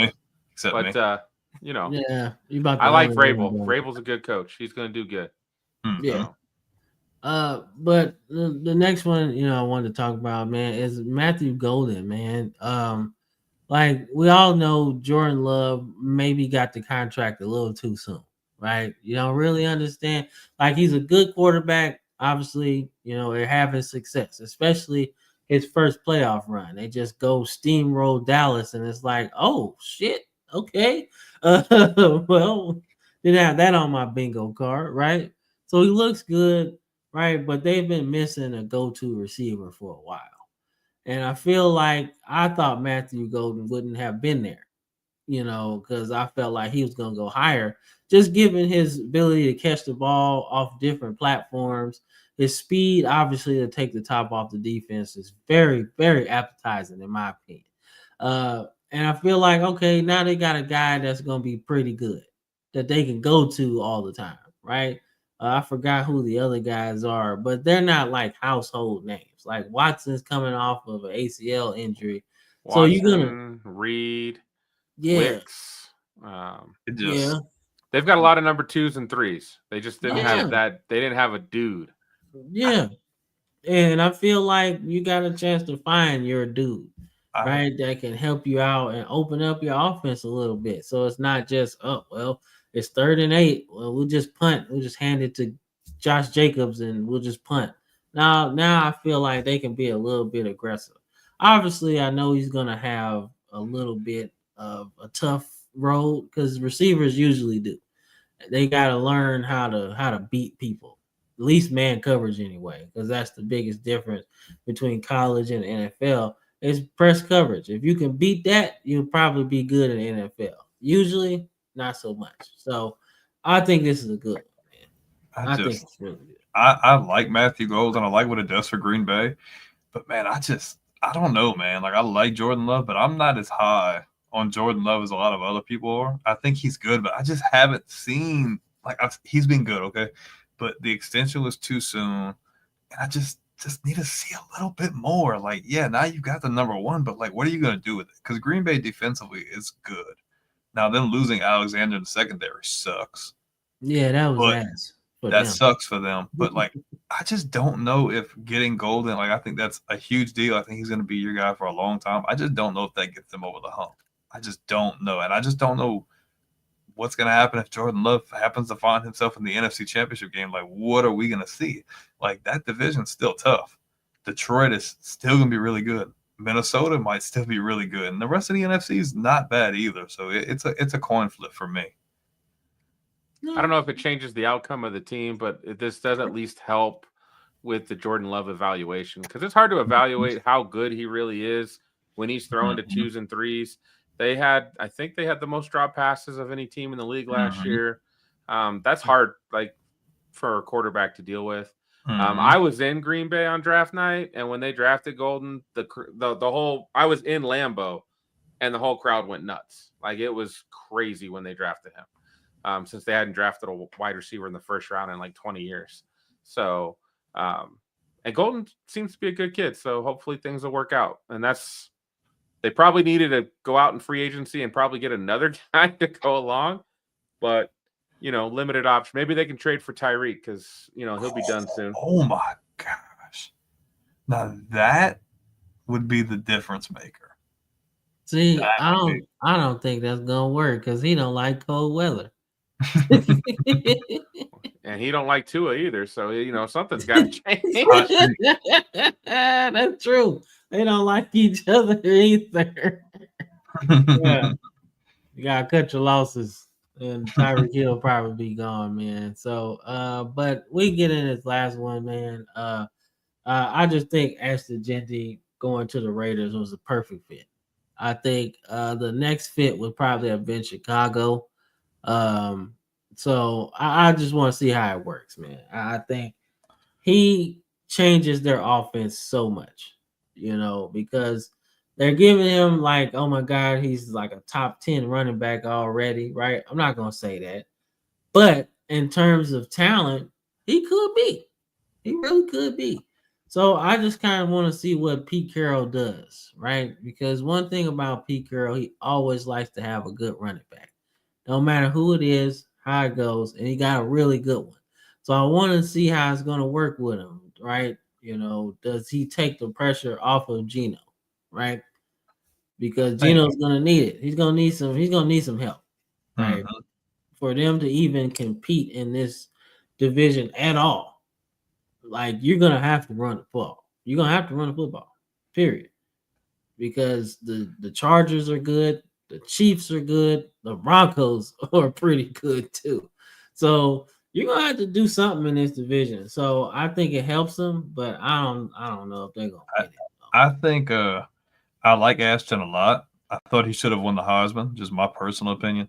But I'm gonna be honest with you. I think Pete Carroll's gonna put him in the right position. I need to see what you're gonna be able to do at the next level. Like, and I haven't been very critical of him playing against competition because I just felt like he was that good. But it is a concern for me. I want to see how he plays because I think the Raiders have a good offensive line. Not great, but they're not bad. I think he's going to get put in the right positions to succeed, but I want to see how he's going to adjust. Like, in limited time the other night, it's preseason. I understand. It wasn't the greatest thing of a preseason game, but I think if he's able to come out and adjust and play subpar, doesn't have to be 1,000 yards, but if they're able to have a decent run game with him, I want to say Oakland so bad, but Vegas is going to be in an okay place. But I think the biggest thing is he'll be in the right places, but are you going to be able to make the plays and make the most of the opportunities they're given? Yeah. See, I like Ashton a lot. I think Ashton's great. I mean, he's a Bronco, so he's a good guy. But when it comes down to it, I just think the fit was wrong because you don't pick a running back in the top 10 when you're still trying to build the foundations of your team. So they would have been better off drafting a good player at 6 and coming back and getting Henderson in the second round or one of the other top running backs, because there were so many running backs this year. I can make my team even better by grabbing one of these guys and a good running back. Maybe they're not as good as Ashton, but I'm pretty sure they could be just as good or close to it. Now I've got a better football team. You don't usually go get that luxury item before you get the foundation laid. I think if anything, if they had an idea the stuff with Wilkins was going to blow up, I would have drafted his replacement early because they have really good guys on the defensive line. And then like you said, you could have went and got a guy like Omarion Hampton or Caleb Johnson or some of these names like Trevion Henderson and stuff like that. But I mean, I don't hate the fit. It's not awful. I think it comes back to they're in a little bit better place than the Giants were when they took Saquon. Mm-hmm. But it just comes back to if the rest of your team's not that good, a running back's not going to like put you at the next level. And then you're already using up that running back shelf life before you get to a point where you're really good. Mm-hmm. Putting more pressure on his body because, you're not there yet, per se. Yeah, I can see that because when the Giants drafted Saquon, I was like, oh, shit. This is the first time in a while we had a running back go that high, right? So I was like, damn, so they really believe in him. But then, to Pinky's point, that team was ass. They didn't have an O-line or a quarterback to support him. So what did that do? Nothing. Yeah, except, use up his good years, like you said. So yeah, man. So, but we'll get into some more boom or bust scenarios. Maybe another episode, man. When you hire a 72-year-old coach, I guess you got to go all in because you don't have that many years left. I do like the fit, though. I really like. Yeah, I like the fit too. He's running around like he's 45, bro. He's doing all kinds of crazy shit. Like, I want to see him succeed, man. It's been a while since the Raiders have been like good. Obviously, they had that 12-4 run when Carr was like in his first or second year or whatever it was.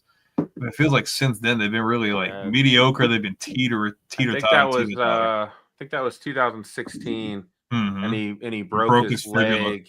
Yeah, that team could have made a run. They were really good that year. So yeah, man, I think everybody was surprised because like after that they fired Jack Del Rio. Yeah, I thought that was the dumbest. Literally the same season. I'm like, bro, that's dumb. I was like, really? I love some Jack Del Rio too. I mean, I do too. That's what surprised me. He's just your steady Betty, though. He's never going to take you to the next level. But when you need a coach just to put you back into being a good team and a good organization, he's definitely a guy that can do that. So I respect that. Of course, respect, man. Well, let's get into some games, though. What do we got? Let's do some games, man. Let's get into some games of the year in the NFL, man. So we're starting off with a banger, bro. Lions going against the Eagles, man. And going to Lincoln Financial, week 11. These should be two very good teams at this point. We're talking NFC title game contenders. Man, everything's square. Nobody significant is hurt. What y'all got? What you got, Pinky? I'll take the Eagles because I think they're the Lions are a great team, but there's a couple teams they're going to struggle with, teams that can generate pressure. Jared Goff struggles with pressure. He doesn't fold like a chair like he did with LA, but he still folds under pressure in certain moments. Eagles can put that pressure on him, and I think the Eagles can run the football down the Lions' throats. And I just think it's just a bad matchup for the Lions. So Eagles all day. I think Detroit. I don't think the injury bug hits Detroit the same way it did last year. And you're getting a guy like Aiden Hutchinson coming back. I kind of wish that they would have gotten a little bit better up front. Like just get like another big difference maker to really like solidify that middle, especially like how you saying trying to avoid getting ran on like that. I think I picked Detroit to come out of the NFC, but in this game, I feel like Philadelphia does have the advantage. I just think they're really good up front, and their offense is really well balanced as well. I don't think it's a blowout by any means, but I think I think they get it done. I actually think the Lions win because, yeah, the Eagles have all of this talent, man. But damn it, Detroit does too. Yeah, and I feel like Detroit might actually have a better run game in this game than the Eagles will. Because, yeah, the Eagles have Saquon Barkley, and he has the production of two running backs, right? That's what he does. He's that good. But I love the duo of Montgomery and Gibbs because Gibbs gives you that power, right? And Gibbs gives you the versatility, right?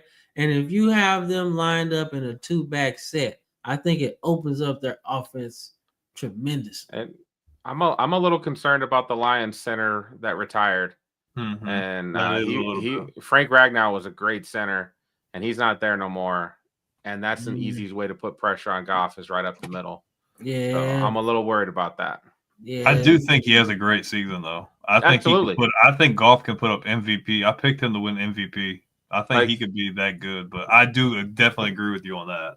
Stack the Lions against almost every team in the league, and I'll probably take the Lions most times. But I think the Eagles are just a bad matchup for them specifically. Mhm. Yeah, the I Eagles, agree with you. the Eagles nasty, bro. Or- That's and, not and then, fair. and then you said it a few episodes back, Cam. Like usually when a team wins a Super Bowl, you take a step or two back. They literally looked at the draft board and they're like, "Nah, we're gonna do the same shit again. We're gonna take Jahad Campbell. We're gonna take this guy. We're gonna take that guy." And I'm just like, bro, like Howie Roseman has been in his bag for like the last 5 or 6 years. Bro. He is amazing. He plays chess while we're playing checkers. Dude, he's great. Like he doesn't get enough credit for Man, the work he's doing. What's crazy is he's been making so many moves that nobody wanted to answer his call at the draft. Nah, Like, like, I wouldn't nah, answer. bro. like, I'm not about to get finessed. It might look like a good deal now, Like, you're but not- it's gold, Like bro. you're not about to trade up and then get James Pierce Jr. Like you're not about to do that. I'm not trading with you. I'm not about to get finessed. Like y'all, I'm Yeah, not getting fool's gold. Fuck no, man. He played this. They was trying to play. He's like, all right, I got something for y'all, man. All right, let's see what we got. All right, we got Bills Ooh. against Bengals, right? We got a pretty shootout game going on here, man. I think offensively, this is gonna be one of the highest scoring games of the year. Like you got two of the league's best quarterbacks going at it. Like I think it's gonna be good, man. But I do think the Bills win because they have at least some semblance of a defense, man. I don't know, man. Like, I don't know if I picked Buffalo to come out of the AFC. I have to go back and watch, but like, this is a regular season game. I think at this point in the season, Cincinnati is trying to lock up one of those wild card spots.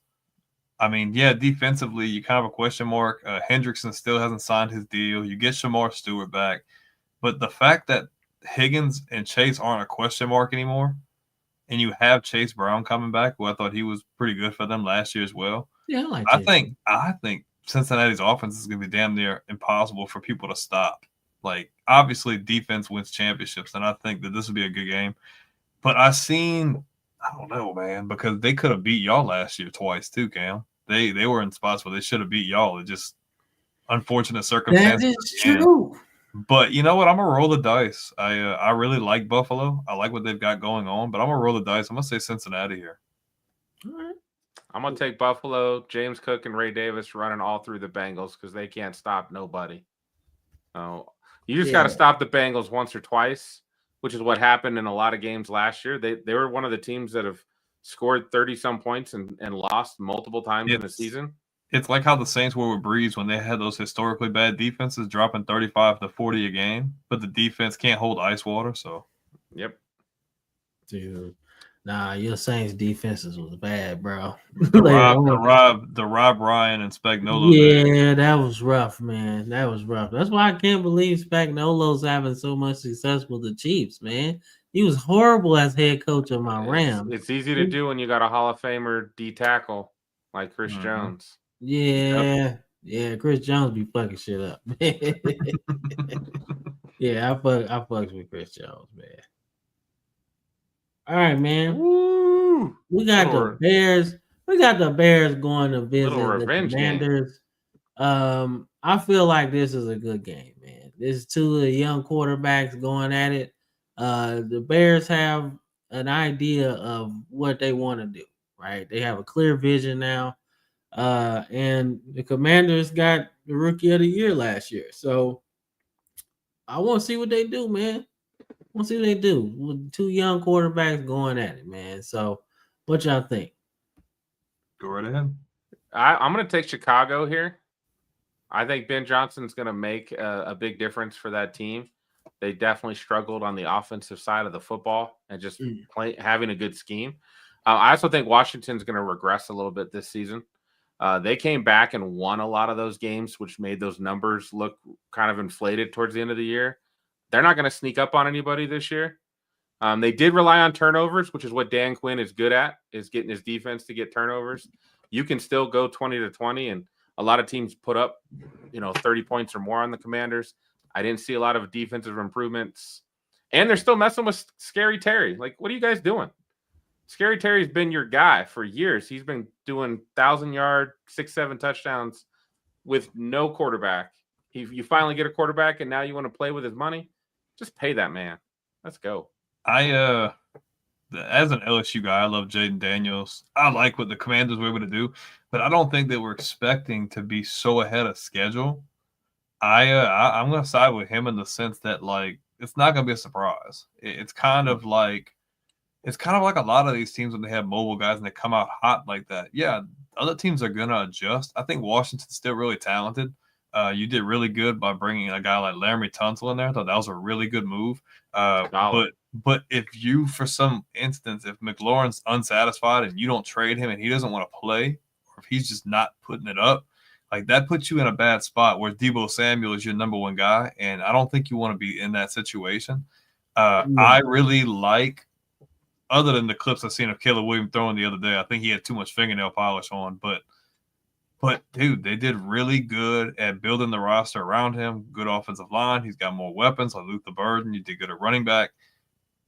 I think Chicago takes the dub here. I don't like the Bears at all, but I think Ben Johnson kind of brings a renewed culture that the Bears haven't had since Lovie Smith was there. I think a renewed sense of offense. I think Caleb Williams will probably break the single season passing yards record for the Bears. It's a pretty low bar. 4K, baby. 4K. It's a pretty low bar. I forget if it's Jim McMahon or Jay Cutler who has the record, but probably Jay Cutler. I don't think McMahon was passing like that. But I think Washington could still be a playoff team, but there are a lot of concerns that I can't get past. I think Chicago gets this win. I think Caleb has a good game. Yeah, I think the Bears win as well, man, because they're about to open this offense up. He about to unlock them like Lincoln Riley. That's what's going to happen. Yeah, like they're going to open this shit up, man. I think Caleb Williams should pass for at least 4,500 yards next year. Like, Bears fans would be ecstatic. Seriously, because it's not going to be difficult for him to do it. All you got to do, because he's going to be the reason why they win games or score points, period. Right? You might as well just let him throw the ball 30, 40 times a game, right? You didn't necessarily address the running back position like maybe you wanted to.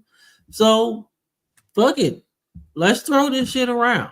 I love them having I like them having the two tight ends, though. I think that's going to be him and then Loveland. I think that was a great, like Cam said before, I thought that was a great pick for them. I thought they were going to go with, what's it called? A guy from Penn State. I forget his name all of a sudden. Tyler Warren.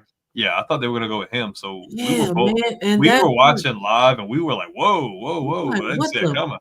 It's like, really? Bears fans got heckled in Green Bay for making that pick. They were like, Packers fans were letting them have it. You didn't even pick the best tight end. I think he's going to be good, though. Him and Kmet could be a good duo.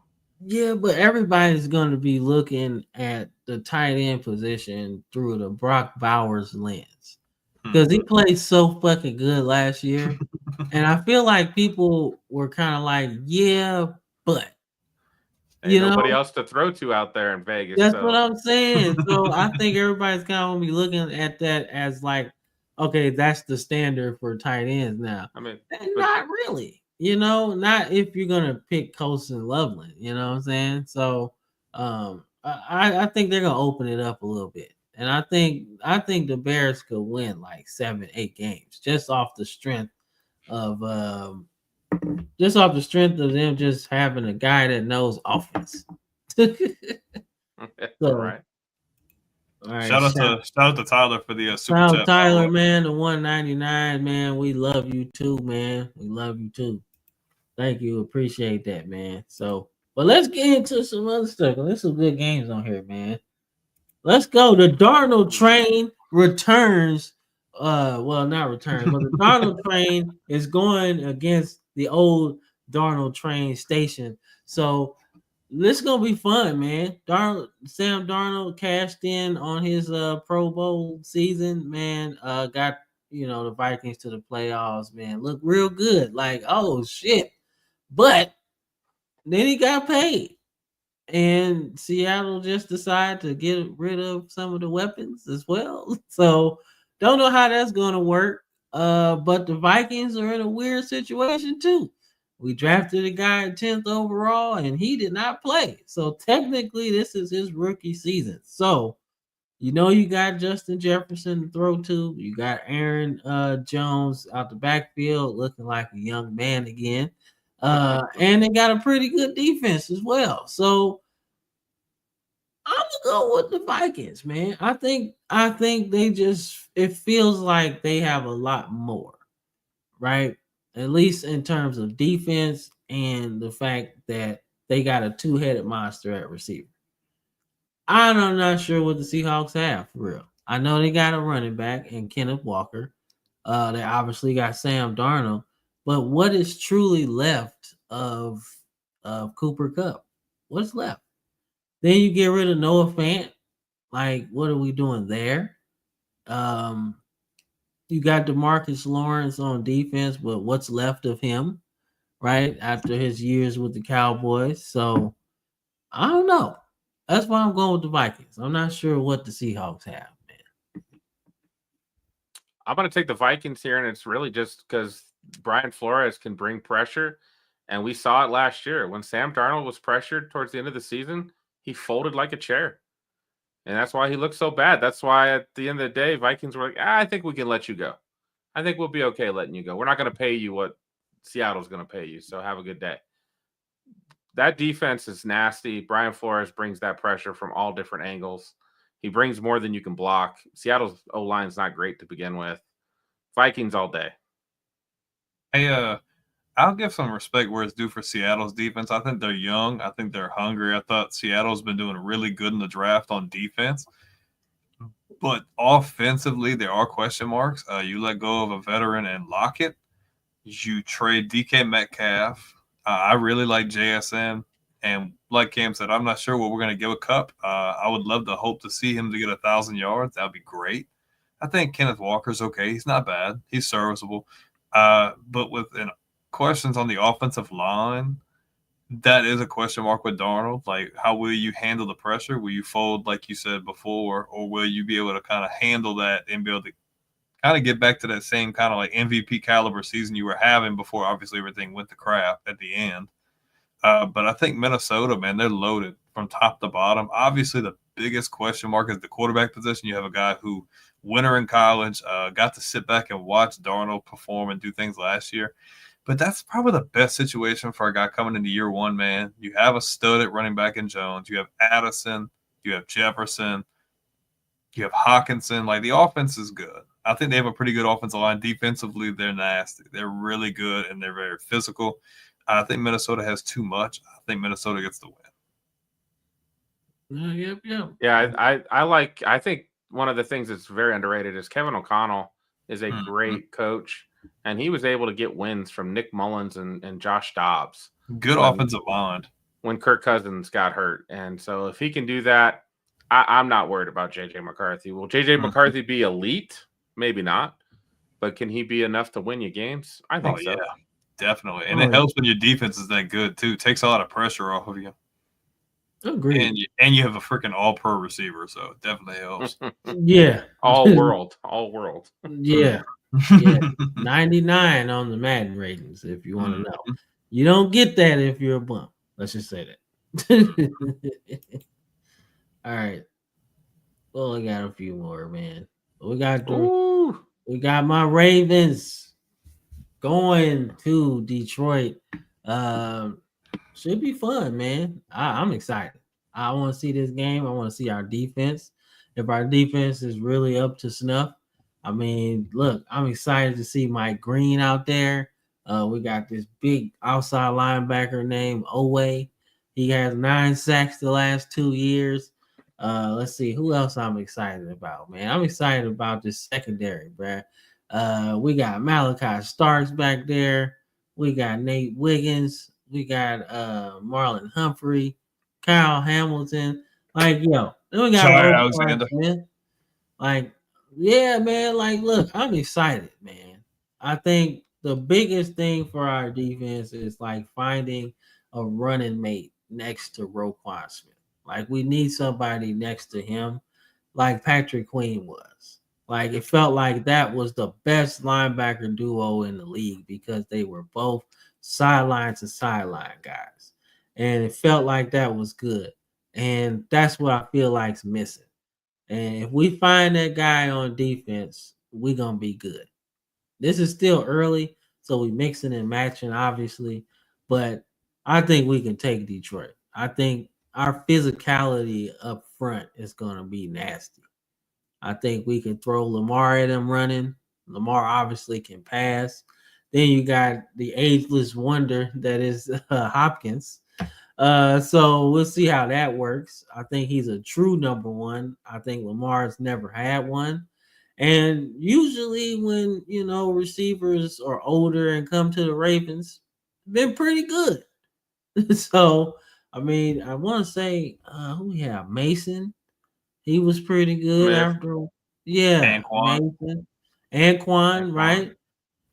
Smith Senior. Who else, man? Torrey Smith was kind of drafted, but he was there. So it seems like when you're an old receiver, come to the Ravens, your career starts over.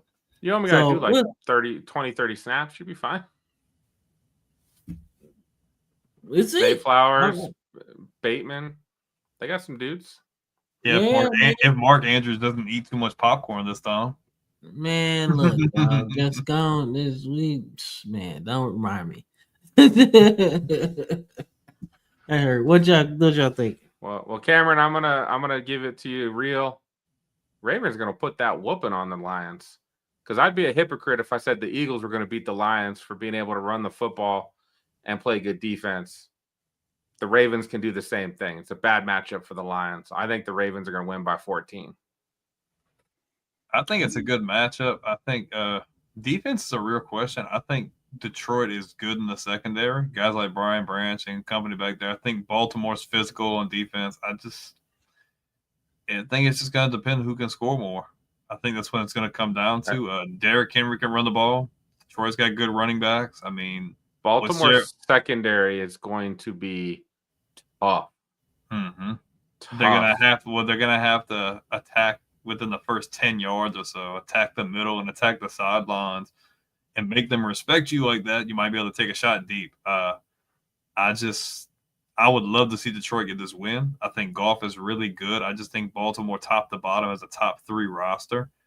I don't think it's a blowout by any means, but I could see it being like a 7 to 10 point win for Baltimore. And I still got the Lions winning the North. Yeah, the me way too. I've got it rated. There's certain teams I don't think the Lions will match up well against, and the Ravens and the Eagles are definitely one of them. Mm-hmm. Especially mobile quarterbacks too, man. That's gonna be tough. Yeah, man. Like They ain't sniffing Lamar. They're not sniffing him. Yeah, like I said, Lamar last season showed that he has the full maturation of the quarterback position, right? Like every mobile quarterback that's been like the face of the league or really good or got a big contract, Culpepper, whatever, like McNabb, certain Michael Vick for one, they never took that next step passing the ball, right? And the last year, Lamar took that step forward, passing the ball completely. And I feel like going into this season, he's going to have to do that like all season again for us to win. Because defensively, we're good. We got the running game. We got everything you need to win a Super Bowl. Just got to do it. So that's my whole thing, man. But this next game, though, this is going to be fun. We got 28-3 again. The day of infamy. 2025's version of 28-3. Now, you say this game is probably a wash or the Falcons win. I'm excited because it features 2 quarterbacks that are trying to earn their way into the league. That's why I love this type of matchup, man. But I also want to see what James Pierce and Jalen Walker can do because I love that pass rushing duo. If they can just let them eat, Patriots are in trouble. I got the Falcons here.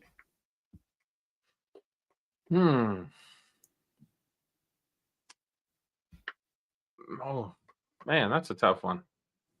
How good do I think the Patriots are going to be?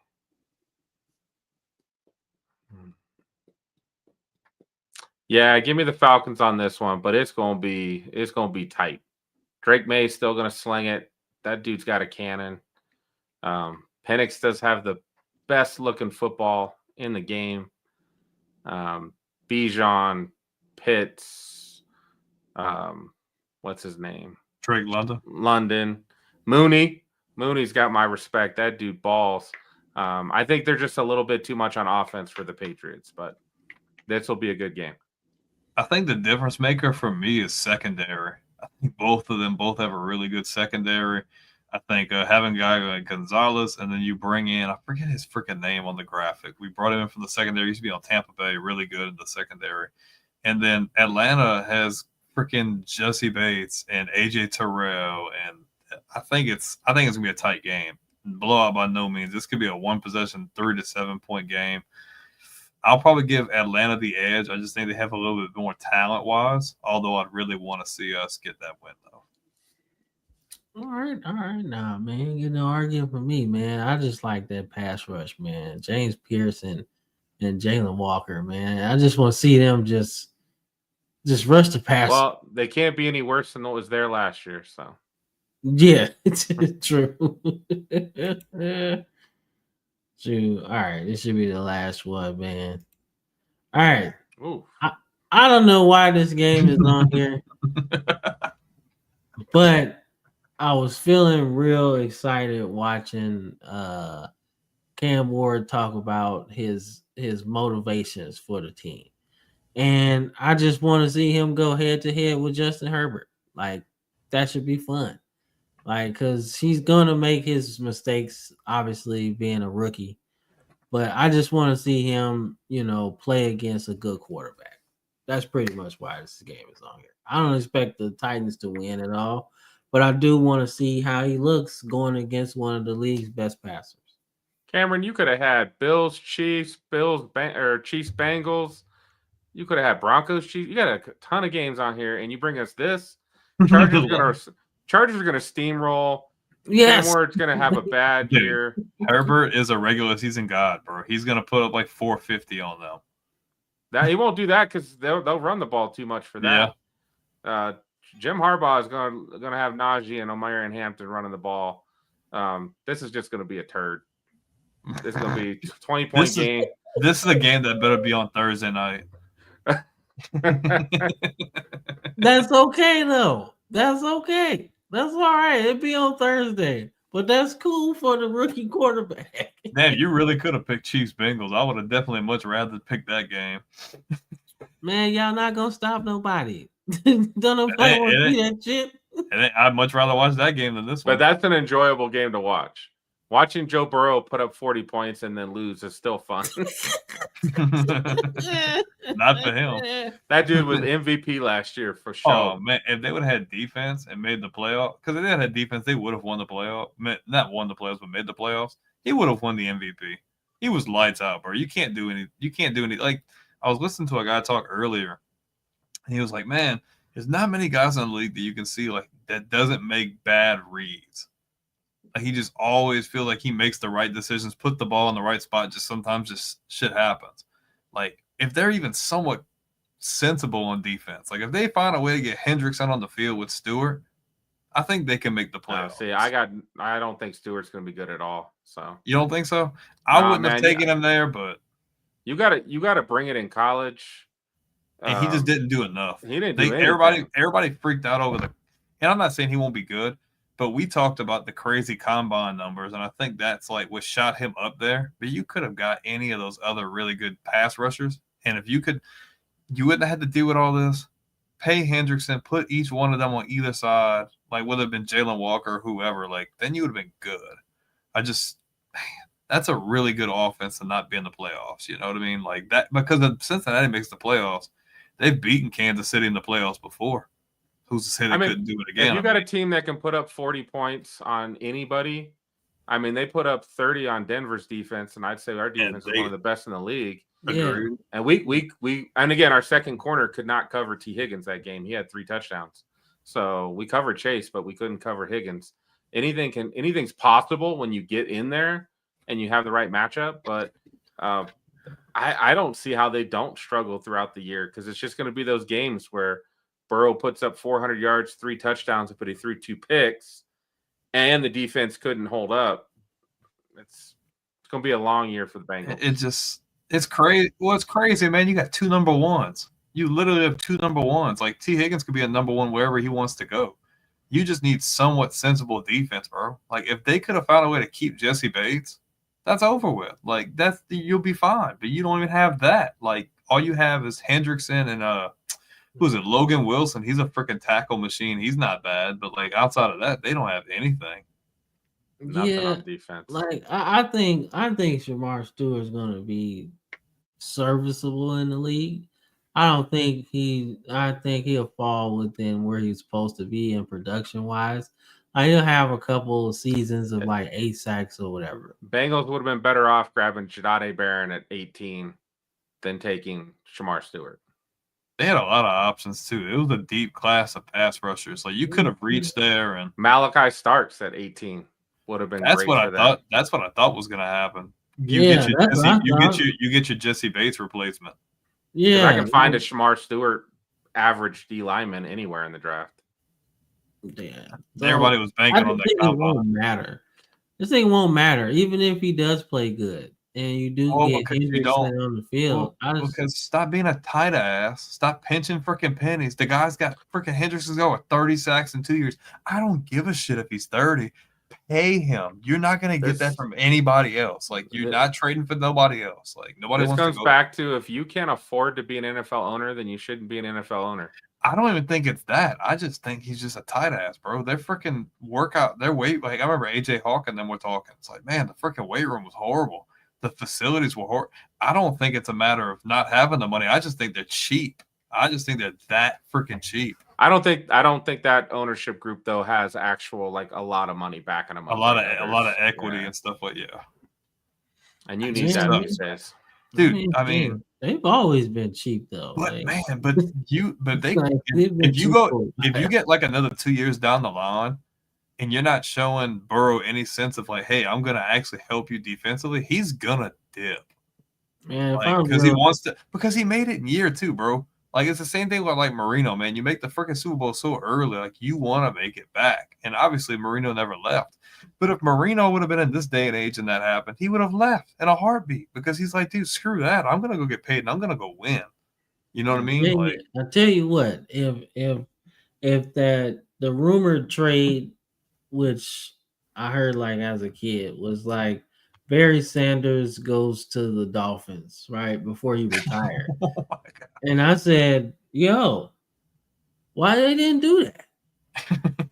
Because the Dolphins is cheap, so is Detroit at the time. So I'm like, nobody's gonna entertain that because there's too much money involved. I'm like, dude, God damn it, that would have worked. That would have worked, because Barry Sanders his last year had 1,500 yards. He obviously wasn't slowing down at all. He just got tired of being hit 3 yards in the backfield every play. It's the same thing with Andrew Luck. Yeah, that's how he get beat up. Like, look, I done got like 10 concussions over the last 15 games. I'm tired of playing with you guys. I'm going home, and I'm staying there. Fortunately for him, he's doing really good for himself now. About damn time he's back in the spotlight. You know, I think he's going to be good. I think Stanford could be obviously not great, but I like him and Frank Reich in Stanford. I really, really like that. See, Stanford's not going to be good because they chose to join everybody else in the ACC. But they didn't. Why would you do that? Geographically and team-wise, that made no sense. Just stay. Like, yo, y'all weren't even that good in the Pac-12. What do you think you're gonna do playing against like Southern people. Like, what are you gonna do? You're not going to compete that much. Cal, Stanford, SMU to a certain extent, right? Even though they did real good last year, it's like, no, you shouldn't have. You don't belong in this conference. You belong with Washington State and Oregon State. Like, but nonetheless, man, we've been going 2 hours, so this is the end of the show, man. But before we get up out of here, Pinky, tell everybody where they can find you, follow you, enjoy your content. I mean, I think we're everywhere: YouTube, Twitter, at Nonsense Whiskey. I kind of run the Twitter page. We've got a Facebook page. A lot of great content. Caleb's he's wrong about a lot of things, but he's a fantastic writer. He actually writes really good content for our page that gets people engaged and talking. And we don't mind being called idiots. We don't mind standing on a hill. Just have a conversation. Sometimes we might change our views and opinions. Sometimes we won't. But we can all have a conversation, enjoy some whiskey, and then that's what we have to do, because really we're just guys trying to make it through life, and sports keeps us connected and allows us to have some fun and entertainment. That's what I'm talking about. Most definitely. So you guys give them a shout out, man. Nonsense and Whiskey, right? That's our Twitter, but it's Sports Nonsense and Whiskey on Facebook is kind of like our main page. So okay, got a good following too. Y'all hear, man? Hit the button, follow him. We appreciate you guys. It's been a lot of fun. Oh, of course, man. It's hard to find like-minded people. Like, you can ask him how many times we've had people where like we get something lined up and then they flake. Like, we had a guy who I'm not gonna throw shade or anything, but we had a guy who's had a really big platform, but came on a couple times, and then we had the last time he was going to come on, and then waited to the last minute. Sent him a few links, never jumped on, and flat out just ignored me after that. I'm like, okay, well, I mean, there's a right and a wrong way to be professional. So, like, when we can have somebody on here and it's like a really good vibe and like-minded, it's so greatly appreciated. Like, you have no idea how much that means. No, it's been a blast. We just love talking sports. That's what we like doing. Of course. And you guys do wrestling too, yeah? Yeah, as you can see, I got my championship belt, the Never Seen 17 champ John Cena belt behind me, and I do have a wrestling show with a buddy Ron, and we're fanatics. We love it. It's basically our soap opera, right? Our stories, and have a good time. So yeah, we have our sports and nonsense where we talk entertainment and pop culture and nerd movies, and then we talk pretty much any sport possible. And then we do a wrestling show, and got a couple other ideas for a couple other shows probably here coming in the next couple months. Trying to find Caleb's trying to find someone to do a basketball show with. So, well, Cam's actually in the process of trying to set up a basketball show right now as well. Hey, so man. Just saying. Hey, I'm your guy, man. I love me some basketball, man. That's Caleb's thing. He's I'm pretty versed, but I'm not on that level. That's detail. Hey, well, we might. I do a basketball show, man. I do it, man. I get real finicky when people forget how good Kobe Bryant was. I get real angry about it. Like, yo, what is I'll take Kobe over LeBron any day. Yeah, me too. I don't even know. I wouldn't even have a conversation with you. I'd just be like, hey, if you like LeBron, I'll take Kobe any day. Yeah, like that's me, bro. Like, not a basketball show, but I'll tell you, my allegiance lies with the Lakers. So you gotta move me like Kobe did, to the point where I'm sitting like, man, he about to make this shot, bro. It's on. You know what I'm saying?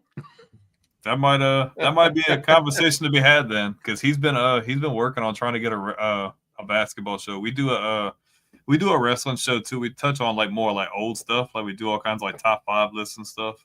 But we do that every Monday. When do you guys go live usually for y'all stuff? Like, if you don't mind me asking. So we don't do a live show at the moment. You do pre-recorded? We pre-record. We drop a show on Wednesday, and then we drop a show on Thursday. But we record like Tuesday night. We get them both done, and then Okay. drop them Wednesday, Thursday.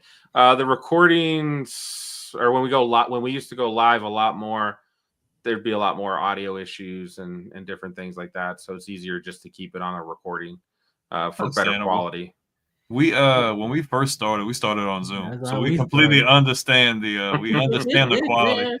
And That's how we started, man. We did pre-recorded for almost a year, and we didn't even have a set date. And we were part of a network that doesn't exist anymore with College Football Dogs, and that's when we started. No, they don't. I was They- filling out an application, and I They- was trying to like get my article that I wrote, and the website didn't work. Yeah, they pretty much piggybacked on all the talent to where they could get a big deal with the Maxwell Football Club and all that. So Oh shit! I was like, damn. It's been a ride. You know, it's definitely been a ride, but it's been fun. It's been crazy growth. YouTube's been the biggest one for us. TikTok has been good as of late. We're just trying to grow in some of these other platforms, but YouTube has definitely been our bread and butter for sure. No doubt. That's what's been carrying us, man. But we appreciate you, Pinky, man. We don't want to hold you any longer, man. We can talk about sports all day. Literally. And I am appreciate you guys. I'm a master of the 18-hour video game stream. So I can definitely do it. But like I said, we won't hold you any longer, man. Thank you, and we appreciate your time, man. I appreciate you both. Brandon, hit me up. Oh yeah, dude. We can definitely maybe figure out some stuff. We can try to collab and do some other stuff as well, if that's cool with you. Absolutely. That's cool with me. We'll stay in touch and we'll see what we can do then. All right, buddy. Let's do it. Yes, sir. Peace. Yes, sir. All right. Here That was we fun. go, man. It's time to close shop and start this week off. Do the the Ryan Garcia. Oh man, ain't worried about Ryan Garcia, man. Ain't worried about no Ryan Garcia, man. You need to worry about stop trying to fight Tank. That's what you need to worry about. Stop trying to fight Tank. That shit is over. Nah, but I thought it was good. I thought they were great. Yeah, nah, that was fun, man. They both have like a very, very knowledgeable, like you can have a knowledgeable conversation with them. It's not like yelling and stuff. Like, nah, man, like it's cool, you know. I fucks with it, you know. But yeah, let's give a big shout out to everybody, man. Andrew for the love, Courtney for the love on Facebook, man. Big shout out to the usuals. Touchdown Truth, see that smooth. We got Kermit Solos in here. We got Kevin 2.0. Shout out to y'all, especially shout out to Tyler for the 199.